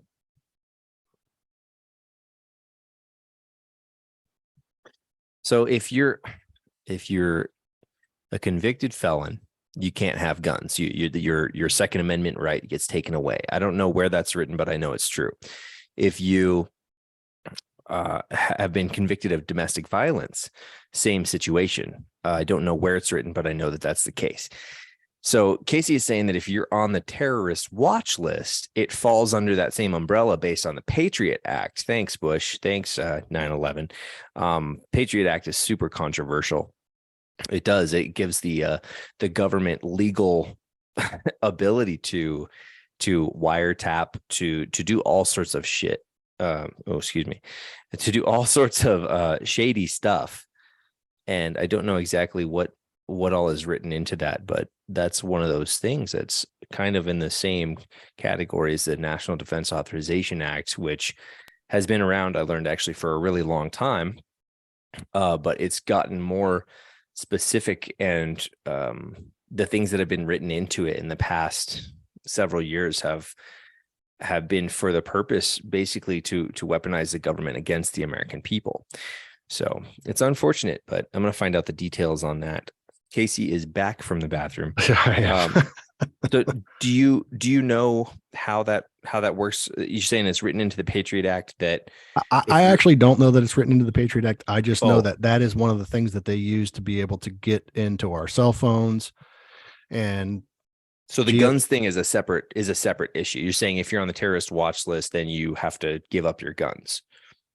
As far as I know they told us passport too, which I didn't. My passport was expired, but I still had to turn it in. So they don't want you running, I guess, is the whole thing. But like I said before, what do I have to run from? I didn't do anything to run away from.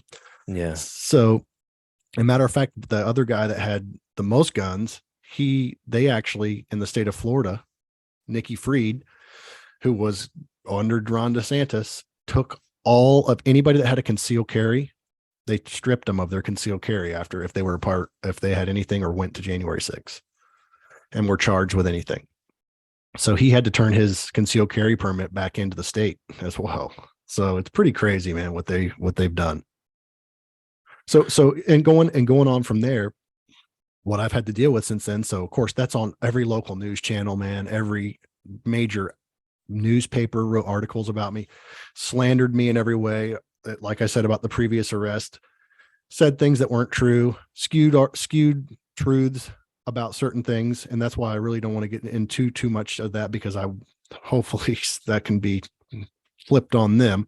Yeah. And, but really just started slandering me. And the crazy thing is, man, nobody cared about the January 6th thing. All everybody said was, Casey had a previous arrest. Oh my gosh. And I mean, I can count on maybe two hands of people that I know. And I know a lot of people that called me and checked on me after that happened, because some of them would say, oh, they think, oh, well, you should have never been up there in that foolishness, having no idea what it even was. Exactly. That's a big part of it. The other part is like, okay, if they find out that you had a previous arrest, then in the subconscious mind, people don't consciously do this, I don't think, but in the subconscious mind, it's like, oh, he's already been a bad guy before because he got arrested once upon a time. Right. Doesn't matter what the subject is. You can technically get arrested for peeing in public, or that's right. Stuff happens, right? And people are quick to judge and slow to look at the information. That's right. And so once that happened, man, I had a really good job at the time. I had started my own business. I had a gig where was working with a real estate broker, and every time he'd get a house, man, he would call me, and a realtor as well, and you can pick whatever you want to pick from this, and I don't know. As quick as that happened, man, ghosted, lost that, had to end up going. Luckily, I had a friend that did AC work or had an AC business, and I was a little familiar with that because I had done it for a little while. So I started doing that, and I started doing that to where I was crawling around in attics, nasty. In Florida, it's already hot, so you can even imagine how hot it is in those attics. Oh, and yeah. I can vouch for the fact that all the people that said that the N95 masks work, because I would always wear an N95 mask up in those attics, and I would still come home and have black boogers and be all congested and nasty from just being up there. So I know. And so I did that for a little while until I finally was like, you know what, this is not what I want to do. And so going back to the January 6th, that happened in 2021. So 2023, they just finally, which I say finally, there's been a lot of different things that we've had to go through with this and that throughout the whole case, with status hearings and on and on and on. And so they finally set a trial date, which is coming up this year, June 12th. So, and where's that going to be? In DC. Now, we filed for change of venue, but I hate to say that there's, everybody that's filed for a change of venue has not been granted a change of venue. So what if you don't have enough money to take yourself to court in Washington, DC? You get in more trouble? I don't think they care. Yeah, I guess so. Yeah. That's pretty unfortunate. Well, maybe we go back and look at the water bill and the gas bill and see if see if they can give you any pointers. That's right. So, I forgot what I was going to ask. That's okay. Well, while you think about that, so I'll just go into so that cool. That really, man, and it got to the place, and even my dad would be like, his house is he has a gated way, like a gate to get into his driveway and stuff. And I noticed that my dad was all of a sudden, shutting his gate constantly and aware of more things, going through a stoplight, if that thing even turned yellow, he's slamming on his brakes, and he's like, we can't let it, because with any time that if we ever have any run-in, doesn't matter what it is, we have to report it. So they put you under a pretrial service. This is how disgusting this is. They put you under a pretrial service thing, and basically that's where you have to go and report. Now ours was in Orlando, and so you have to go report. So then you're not allowed to leave the district without permission, or you have to at least tell them, this is where you plan to go or travel. And they have to be, it's kind of like having a probation officer without being on probation. And so for me, that's where you had to go and turn in like I said, your passport, on and on. So my dad had someone different than I did. Luckily, the guy that I had, I don't want to say his name, but he actually was a really, really, really good guy to me. He treated me with the utmost respect. And, I'm sure he's younger than me, but he was always like, he just went out of his way to be a nice person to me. And so since I moved out here, it's someone different. Okay. So when I lived there, I was in Brevard County, which is like the southernmost point of that particular middle district of Florida, but it did kind of like a sideways Z. You could go as far as Jacksonville, Florida, which was about 2.5 hours away. As far west as, so going west across the state would be going to Orlando, and then going from Orlando to Tampa. And then from there, you could go down a little ways to Sarasota. So it was a pretty big area. Well, since I moved out here, it's a lot different and it's a lot smaller, and so, you have a different pre-trial person and on and on. So last week, I mentioned this on my last podcast, but I'll do it again. But last week, at 6:30 in the morning on Sunday morning, my wife's waking me up and she's like, someone's banging on our door. And I'm like, what? And then all of a sudden I hear bam, bam, bam, bam, bam, bam. And my dog's barking, and my dad actually was in town for that. He just actually left. But, so I go outside and I look out my window and I'm like, there's a policeman in our yard. What in the world is going on? 6:30 in the morning. It's like not even daylight outside. So I go back in, and I had to go to the bathroom, and I didn't have, I was like, that bathroom thing comes up all the time. So anyway, so I went back in and I did that. And so I went out there, and then I go out, and my dad mentions to me that it was the same. He named the guy that I had. He said, it's your so-and-so. And I said, oh my gosh, at this time in the morning?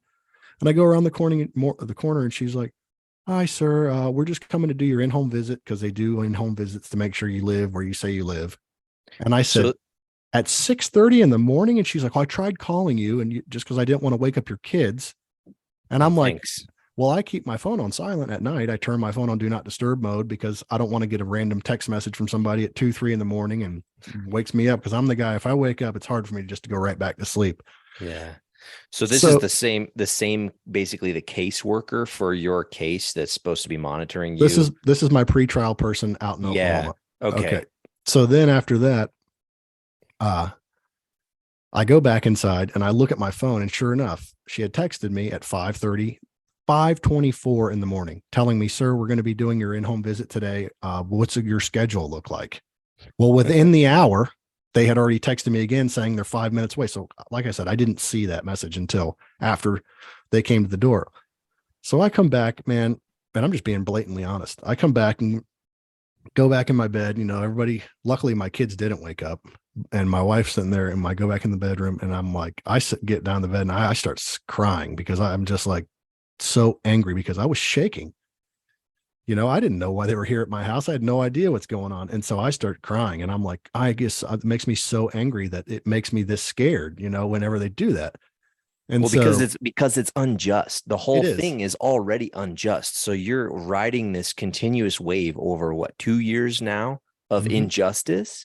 That's right. And you have to keep playing the game so that you don't get into further, I guess, problems with this situation. And in some instances, maybe they're trying to harass me to get angry. And so then they can say to the courts, well, he got angry when we showed up at his house. But think about what I'm telling you. Sunday morning, and not even a work day, a Sunday morning at 6:30 in the morning, they're beating on my door to make sure I still live at the same address. Yeah, it's insanity. Yeah, that's ridiculous. And this is how long after the incident occurred, with zero problems thus far? Right. Exactly. That's exactly right. So how many people are they doing this too that were at there? Because you said there were hundreds of thousands of people in the area, and then you saw at least hundreds of people going in and out of the Capitol building, no problems, nobody telling them not to. So how many people do you suspect are they following around or making go to court? So far there's been over, I think, almost up to 1,000 now. People. Oh, wow. Only. And there's no rhyme nor reason for the ones that they've gone after. And there's even some instances where they went after people that were there together and didn't go after the other ones that were there with them. Maybe the facial recognition on the cameras didn't work on those folks. It could be, or they could have found out that my dad is a pastor, and so that they came for that reason to make an example of us, because these people are evil. Religious bias. Right. So anyways, I've had a lot of people too say, well, where's Donald Trump and all this? Where was he? And I said, listen, I'm not mad at Donald Trump. I don't blame Donald Trump for any of the things that happened. I believe Donald Trump is the greatest president of all time. I believe the best is yet to come for the United States of America. I believe he's going to get back in office one way or another. Otherwise, our country's gone. And at that point, the whole world will be gone along with our country. So that's where that's at, man. So why did you start a podcast? So I started a podcast because back in 2020, like I said, it was during COVID, and, my wife comes to me with this.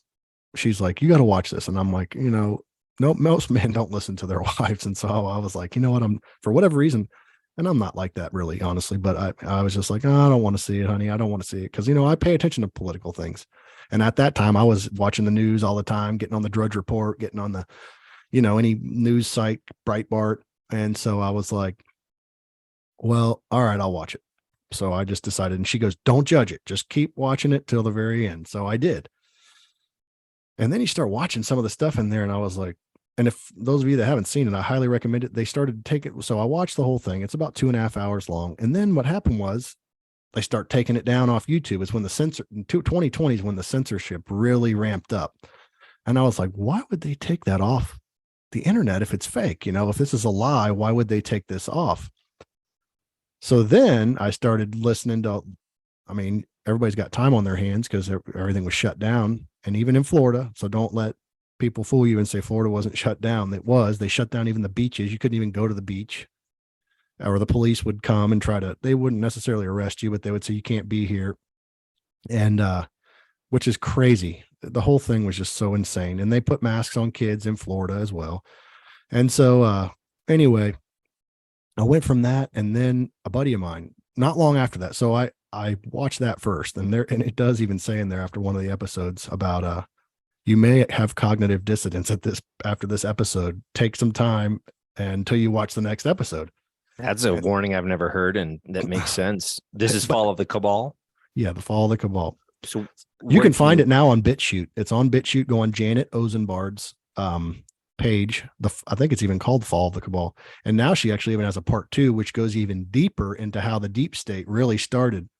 And I highly recommend it if you care about historical things, and to see how the Illuminati started, to see how all that stuff, how it was infiltrated, and then they infiltrated Freemasonry. And so I started watching all that, and I became obsessed with it almost. And so then a buddy of mine said, hey, you got to hear this lady. And I was like, what do you mean? And he goes, she says some pretty crazy things, man, but it's unbelievable what she's saying. And I'm like, well, at that point I was I was kind of like, when I was going through the word and I was reading all these books. And so I was at the same place to where all of a sudden I was starting to become where it was like, man, things that I thought were a certain way in life really were never that way. And so most men that don't want to believe it. They have that problem. And I say men because we are this way. You don't want to ever admit maybe you were fooled by stuff. And so I started going through that. So then so I turned on this podcast, and it was on this guy by the name of Good Dog. And he had this woman on there, and, she didn't show her face, but you could hear her voice. And it was like a 6-hour episode. And he's like, you just got to go through it a little bit at a time. And her name was Jessie Zaboter. And I was like, oh my gosh. And so I start listening to it, but I couldn't quit. I went through, I think 4 or 5 hours before the first time I had my headphones in and doing what I did during the day. And I couldn't get enough. And I was like, I can't, this is unbelievable. But every bit of what I was hearing, I believed it. It wasn't even hard for me to believe it. Well, No, it good. is. It sounds, when you hear it, you're just like incredulous. You're like, are you sure? Is this? But the way that she speaks this information is, it makes sense. It And if you does. start looking into it, everything that she says, I have found so far, things that I can find the information on, I have found to be true. Mm-hmm. And I've listened to, I don't know, 20 or more hours of her talking about this stuff. I've listened to all of her episodes with you and in several other places. And it's astounding, but please continue. So from there, I started listening to that, and then I would see that she went on, I think after that, she was on his show a couple of times, and then she went from there and she was on David Zublick's show, The Dark Outpost.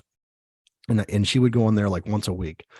So I started watching all those episodes. I never missed one episode. Then I'll never forget this. And I should bring this up to her. I actually have her coming on my podcast again tomorrow, but I should bring this up to her, that the first time that she actually showed her face, it was by accident. Like, she must have clicked the button on the Zoom that allows your video to go off. And she was like, oh my gosh. And it made me laugh that when the first time that happened. But anyway, so because the whole time you're hearing her talk, you're wondering, what does this lady look like? She's being groomed to be the Queen Mother of Darkness. Like, what in the world? Yeah, you hear phrases like that, and then a lot of people automatically just start going the other way. But I'm the type of person that will listen to the entirety of what someone says and then decide what I think about it, instead of, listen to halfway through and then make my judgment most of the time. So I watched her on that, and then she started doing the Right On Radio with Jeff, and I would watch her on that, and then she started then she was on George Iceman's show, which is the Reveal Report, which is on Friday nights. And if people won't know about that show, I highly recommend it. It's on YouTube, the Reveal Report. It is a great show because George is a former occultist, and he goes deep into what the occult's doing, what their plans are. I mean, he was literally almost there. That's what he desired to do. And I actually have an episode on my podcast with George Iceman, and that's him. Awesome. And I start watching this, and so I'm seeing all this now. Remember, this is even before the election that year. So I'm going all through this stuff, and it just becomes more and more and more. So why I started the podcast? Well, I was watching all these guys, and then I would watch Dave Nino Rodriguez. I remember when his first video came out about they're really taking Hollywood down. It was like back when I think it was still Periscope at the time, when Periscope was going. Then I found Isaac Cappy. Then I found and Jesse would mention it here and there, but I found this guy by the name of Timothy Charles Homseth, and I would just be like, you would read his articles, and it was like, this can't be real. It seems so far-fetched. But I didn't quit. I just kept staying in there and staying in there and staying in there. And that's the thing. If you go on his website, for example, and you just start scrolling through the titles of the articles, it's like, my first thought was like, Alex Jones, right? Like, because this sounds crazy, but then you start reading the articles, and then you start looking at the citations in the articles, and then you go to the citation, and it's like, okay, there is an actual court case about this, right? And a lot of the things that Jesse speaks of, it's not just her talking about it. She's petitioned to go before Congress to testify upon these things with evidence, and I don't know what that evidence is, but I know that I believe her, right? And her affidavits are heavy, man. If you've never read them, I highly recommend it. It is just some pretty unbelievable things. And so I start watching all these guys come on there. At the time I was into all of them, before I really realized what was going on there. And so then there was Q, and then there was that whole movement. And so I would read some of the stuff, and then it would come true. And I would just be like, there's no way, like, what's the saying, how many coincidences before it's mathematically impossible. So I've listened to all that, and then I would listen to what Jesse would say about that, and then just on and on how it progressed into where it is now. And so there was just all these things, and I would watch all these other guys, and I would be like, God, I really want to start my own podcast. And I didn't, because I was afraid.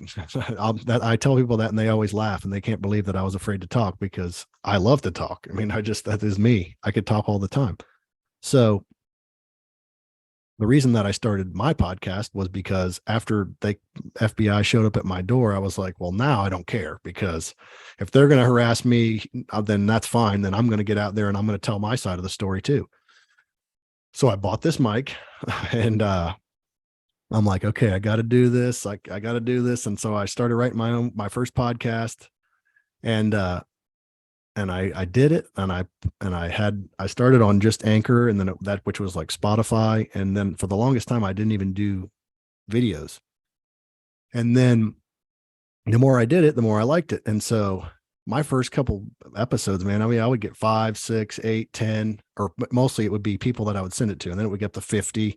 And I would be like, it would just be all the people that I shared it with. And so, but I encourage anybody out there that if you're afraid to do something, it may not be a podcast. Maybe it's something else. I mean, everybody has their piece to the puzzle. Step out in faith and do it, because the Bible says the wicked flee when no man pursues, but the righteous are as bold as a lion. And I believe it's going to take that this is a generation that is going to be very bold and step into their positions, because we're seeing a change in regime. It's like one generation's going away and it's going to be a new generation. And well, if they're not courageous, if the next generation, the upcoming generation, even ours, I'm 31, you said you're 37, right? Mm-hmm. So our generation and the upcoming generation, if they're not courageous and lionhearted, then they're going to have their freedom stripped away from them. And that's it. And so the fear was a fear of rejection. You're afraid people are going to say, that sucks. That's lousy. You're no good at that. And so then after they showed up at my door, I didn't care anymore. So going back to Jesse, I was telling my buddy, I would follow her on Twitter. I'm like, I'm just going to message her. What do I got to lose? Maybe she just won't answer me. And so I messaged her and she answered me. And I was like, wow, I can't believe this. So then we started discussing, and we had conversations, just messaging. And I would ask her a lot of questions, and she was very open and very kind and told me all kinds of things.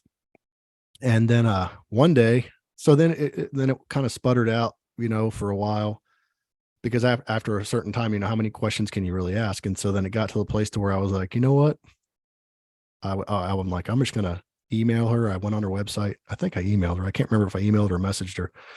And I said, listen, I sent her the article, the January 6th article from the Gateway Pundit. And I said, I'm a Jan 6er. I just started a podcast. Jesse, I've been following you since before, like, her first ever episode. I can remember back on Dan Duvall, and she went by a different name, I think, even because she didn't want anybody to know. It was when she first started coming out. And then I listened to her on Good Dog and all through this time. And she messaged me back and she said, let me pray about it. And I said, okay. And so then she got back to me and she said, all right, I'll do it. She gave me some dates and I chose a date. So actually with Jesse was the very first ever video podcast that I ever did. And I tell her this to this day. I said, Jesse, whenever I first was going to go on with you, like, I was shaking. I did not know, she's going to come up on the screen, and now it's no longer me listening to her with somebody else. It's me driving this whole thing, this pod, which for her, it's not. For me, with her, it's not that hard because she can talk, you don't have to do much to get her to talk about some things. Yeah. But, I know what you mean, though. It's funny when you listen to somebody for a while and then you're actually talking to them. You're like kind of removed from it. Right. It is that way. And so before I even asked her on my podcast, though, like the year before, that was another thing. The year before they did a show in Orlando, Florida, her and George. It was one of their Glory to God tours, and me and my wife went. And at that time, I hadn't started my podcast. And I want to say it was just after, it was in July of 2021. So it was right after, a month after FBI had showed up. So we were there, and I actually talked to George, and I talked to Jesse. I went up and I got her book, and she actually signed my book that I bought. And of course she didn't really remember it, but that was fine because there were a lot of people that were there. And I showed her, I said, on the first episode I did, when I got home that night, I had a little girl, Evie, she was 1. And when I brought that home, that she was into marking on everything. And I went in the office room that I had, and she had scribbled all over where Jesse had signed her name on there. And I was like, oh my gosh, I can't believe this happened. And so I showed that to Jesse, and she's like, oh, that's all right. Well, then I got to the place where I was like, it doesn't really even matter. And of course I could get another one if I want to. Yeah. But it's not the point. The point was, it was just funny that happened, because that was such a big deal to me. And then to have that happen.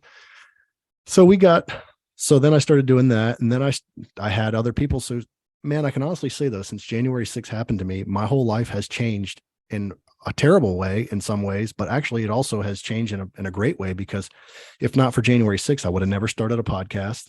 I would have never had Jesse on my podcast. I would have never met some of the great people that I've met on the Reawakened America tour that Clay Clark does and General Flynn. I would never have heard of Jesse if it wasn't for your podcast. Well, there So you thank go. you. So that's good. Yeah. And so it got to the place to where, I started realizing, man, there's actually a lot of the Bible says God, Romans 8:28, all things work together for good to them that love God and to those that are called according to his purpose.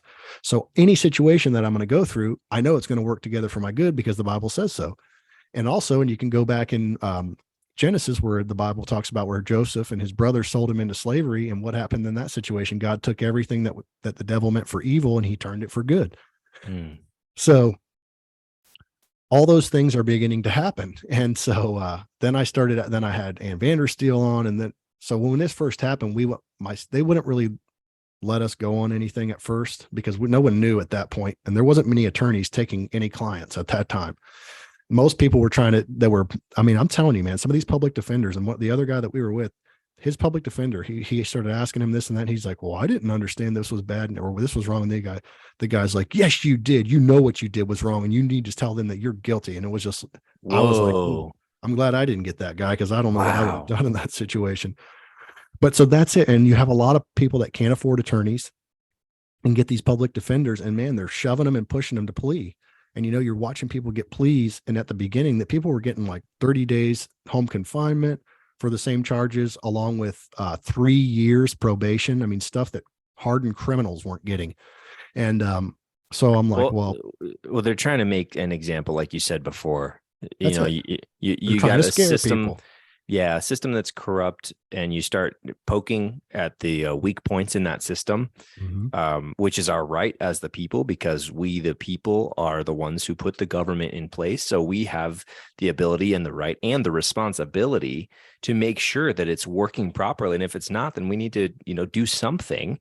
I don't know what the proper thing is to do in this case when we have lobbyists and special interest groups. But it's our responsibility to do something. But when you start poking at that, the people that do carry most of the power need to make an example. Exactly. And so even going back to the January 6th thing. So look, it was a peaceful protest, a peaceful rally. What did the FBI? Now we're starting to find out the truths, which it's been out for a little while now, but the videos are starting to come out. They're leaking online where the FBI was involved in the whole thing. And not only the FBI, but Antifa, BLM, you got CIA. I mean, there was agitators and everybody that was seems like every violent act there was a video that when I was on with Ann Vandersteel on the Steele Report, and she shows this video of like 5 or 6 men going in all dressed in black with, masks pulled over their heads, and they go in. How did they get in? And then all of a sudden they go in and you see the guy start pointing at the door. And there's these 2 huge doors that have this huge steel lock on it that has to be controlled by, some security guard there. And they unlock the door for people to walk in. Who did that? It wasn't Trump supporters. I mean, this wasn't some kind of there's video of this. Yes. Awesome. And so then on top of that, now there's video coming out every day. And I didn't know at the time, but what originally happened was they started shooting flashbang grenades into the crowd of people just standing down below the bottom steps of the Capitol. Well, that's what got people in the first place to start moving, because that can make you go deaf for life, for the rest of your life.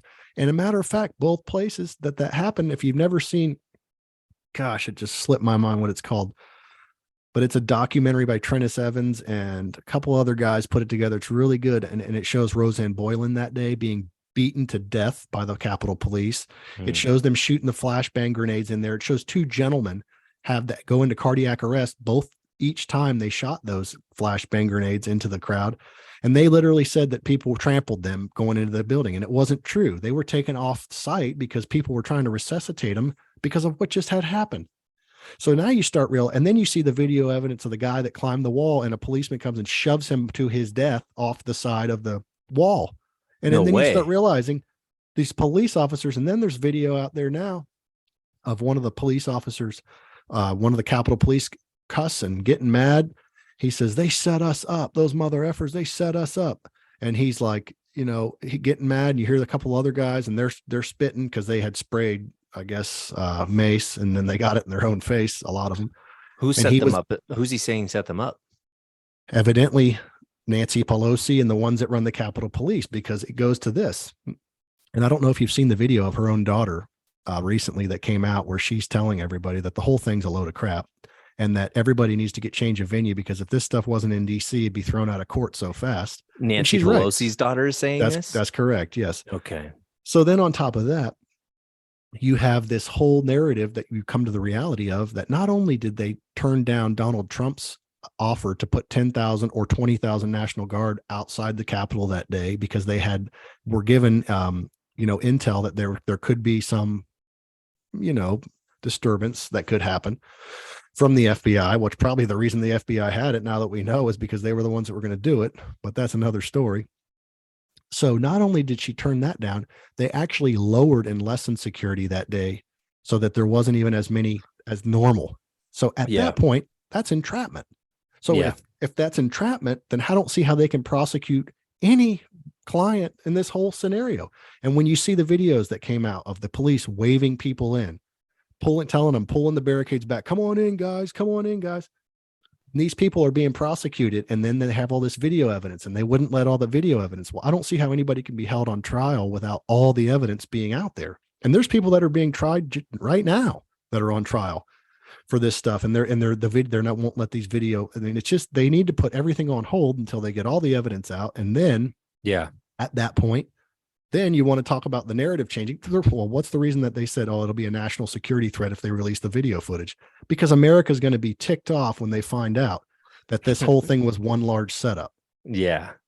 And so, like I said, so over time, from 2020 till that happened, I start waking up to this stuff, and I start finding, what are called the anons, and how people would do these deep digs. And man, Twitter was great back in 2021, right before really all of 2020 up until 2021, when they started just axing people left and right, taking everybody out. And so then you had to go and really deep. YouTube was so heavily censored. They were taking people's YouTube channels down. Like for me, I had Facebook and Instagram. They deplatformed me on both. And didn't even give me a reason why. I just had a buddy call me one night about a couple weeks after that happened, when they arrested us, and said, did you get off social media? And I said, no. Why? He goes, well, your account's gone. And I was like, really? So I tried to sign back in, and it would just say I didn't have an account. Weird. So I never got any kind of warning, any kind of anything. Like some people get 2 weeks suspension, or I never got any of that stuff. So going on from that, so you see this narrative that's building, and that the situation that our country's in, and it really is in a dire situation here, to where we need to take back and stop and defund the FBI, all these 3-letter agencies that are just completely weaponized against the American people. And this is out of control. Yeah. In every way. And so going back to being a Christian, as a Christian, it makes me so angry when we see in churches where they say that politics doesn't belong in church. Well, do you think, the question is, first of all, Jesus was the King of Kings. Okay. So is that political? Yes, it is. Second of all, Jesus constantly battled the religious sect and the political sect. Why? It was the same people. Yeah. Yeah. They were the same thing at the time. Once you start realizing, listening to what Jesse says, and the way the system works, you realize they're the same people. It's the same thing. And not only that, they've infiltrated the church. Yeah. They infiltrated the church and the mega church movement. And what they've done with that is no more Bible scriptures read from the pulpit. Now it's 20-minute TED Talks. You got, you might have one scripture that's read during a service, but it's nothing like, you're not really teaching. And look, some of these places where these mega churches are, look at the cities. I mean, the cities are so in such horrible condition. If they have these huge churches, you would think they would have this huge impact on society in these places, and they don't. And the reason that they don't want to teach the truth is they don't want to lose their money, and they don't want to lose their people. It's the same sense. And then this whole, we don't want to be offensive. So we can't talk about election fraud. We can't talk about politics from the pulpit, but then all of a sudden race comes in, and we got to start talking about race. And every preacher in the US nearly, apologizing for something that they didn't do in the first place. And as a Christian person, I mean, the Bible says, Galatians 2:20, I have been crucified with Christ. Nevertheless, I live, but it's not me. It's not Casey. It's not white Casey anymore. It's not male Casey anymore that lives. It's Christ that lives within me. Yeah. So why are we even having this discussion? And we have all these, I think they're up to 94 races that there are worldwide. Well, it's a weapon. It's just a It weapon. is. It's divisive. That's what it is. It's division. Yeah. That's what they want to separate us. They want to segregate us and divide us. And here's the reason, because you know what? Look back. We were all descendants from who? Adam and Eve. There wasn't 94 different Adam and Eve's couples. There wasn't. It was, we all came from the same person. Yes, people were dispersed all throughout the earth. And yes, people look different than other people, but we all came from the same creator. So if you, and on another side of that coin, if you think of this from a human biological perspective and from a tribal perspective, if you threaten the survival of the group, then you're going to be outcast. You're going to be put away by yourself, and you will not survive. So that thing that lives within us is so afraid of being canceled or being ostracized or made an example of, that people are losing their boldness and their will to speak out against things. And whether or not you speak out against things that you don't believe or believe against, if you speak what you do believe and it's common sense and it's logical, then that light will overshine or outshine the shadows of these foolish ideas that are coming to the forefront and being pushed to the forefront. Because these things that are running rampant, and the trans example is one that I like to use, because the trans stuff, do what you want. I don't care. Do what you want. It's your life. But when you're starting to push other people and say that you have to accept this, and you have to not only accept it, you have to promote it. Otherwise you're a bigot. Then there's a problem. Then it's just another aspect of this weapon. So the voice of that thing, the trans stuff as the specific example, there's other stuff too, like the racism, like you meant, the voice of those things are basically being put through a megaphone, because there's such a small fraction of people that are doing this, but it's being amplified somehow or another to make it seem like it's the majority of the population, which is false. And they put it in everything. They put it in our TV show. I mean, you got to be careful just letting TV commercials run. I mean, I got kids, and so all of a sudden there'll be something. There's a gay kid, and it's just like Disney, dude. And you can't. The thing is, that's crazy, is you can't even watch any kind of show on Netflix, on anything, without 100%. There's going to be at least something gay, if not multiple. And they even go into putting sex scenes, all this stuff. It's just, I don't want to see it. I don't want to see that stuff. And then this is the whole thing that I was getting to. So the church is now out of politics. We stay out of politics. So guess what? What's going to hold this stuff back? Because we're the ones that believe in the truth. We are the ones that believe that there was a man and woman, and God created man and woman in his image. He didn't create men to be with men and women to be with women. This is sin. And I like, there's a video, and I mentioned this on one of my podcasts with Jesse, of a Freemason, when he talked about how when he first got in, he was straight, and he was married, and he said, I never had any of these thoughts or desires, but the longer he stayed in, he said at the 9th degree is when they start introducing you to the fact that, pedophilia and homosexuality. And he said, I never had those thoughts or desires, but the longer I stayed in, that spirit came upon him. And I was telling Jesse, I said, see, I like it that he said that, because it's not true. This lie that you're born this way and that God created you this way. It is not true. This is their way of normalizing pedophilia. And to be honest, that's what the whole trans and gay movement's about. It's going to eventually morph into because child love. That's what you've seen now there's some term for, it's like, oh, it's my sexual preference to be attracted to children. And that's something there's a name for it now, and there's groups of people that are saying, oh, it's all love, when no, it's not. I had to curb my French there for a second. No, it's not. No, it's not. It's something else entirely, and it's evil. It is. And the church, or the message of Christ coming through the church, has been castrated by politics.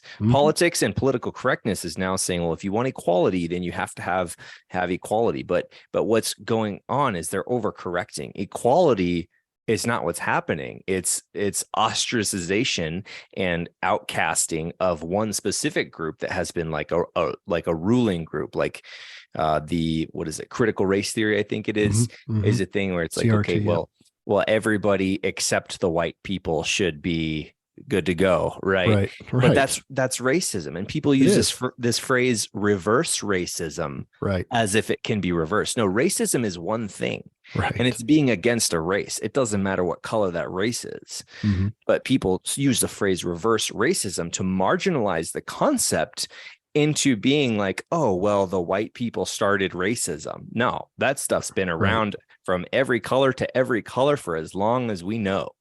So that bugs me. And if you think about it too, do you think the devil's interested in being involved in politics? 100%. I think whatever foothold evil can grab and divide and be divisive is what evil is interested in. And so, Andy, think about this. Imagine if Christians ran the schools. Imagine if Christians were the ones that ran politics, meaning God-fearing, God-believing, Bible-believing Christians. So you have to make that distinction, because I think of that, and the first thing I think of is, okay, well, you have Christians that are running things, people who call themselves Christians who are in power, that then abuse that power and say, oh, well, you come from a Muslim family, well, we're going to treat you a little different. You need a little more Jesus, because of where you come from. So there's bias already in my mind when I think, oh, it should be run by Christians. I don't know that that's the case. Right. But I mean people that know the truth. Yes, people that emanate Christ. Right. Because even back in the old days, look, all these people that called themselves Christians, I mean, the Templars that killed, Muslims, they killed all kinds of people. They've done horrible things to Jews. I mean, what Hitler was supposedly a Catholic and all this stuff.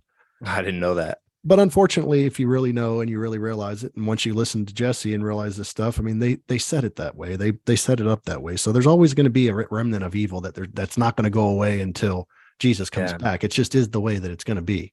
Yeah. Yeah. And if the people who do really walk like Christ, then they'll be acting from that place, and acting from that place means that you're not racist.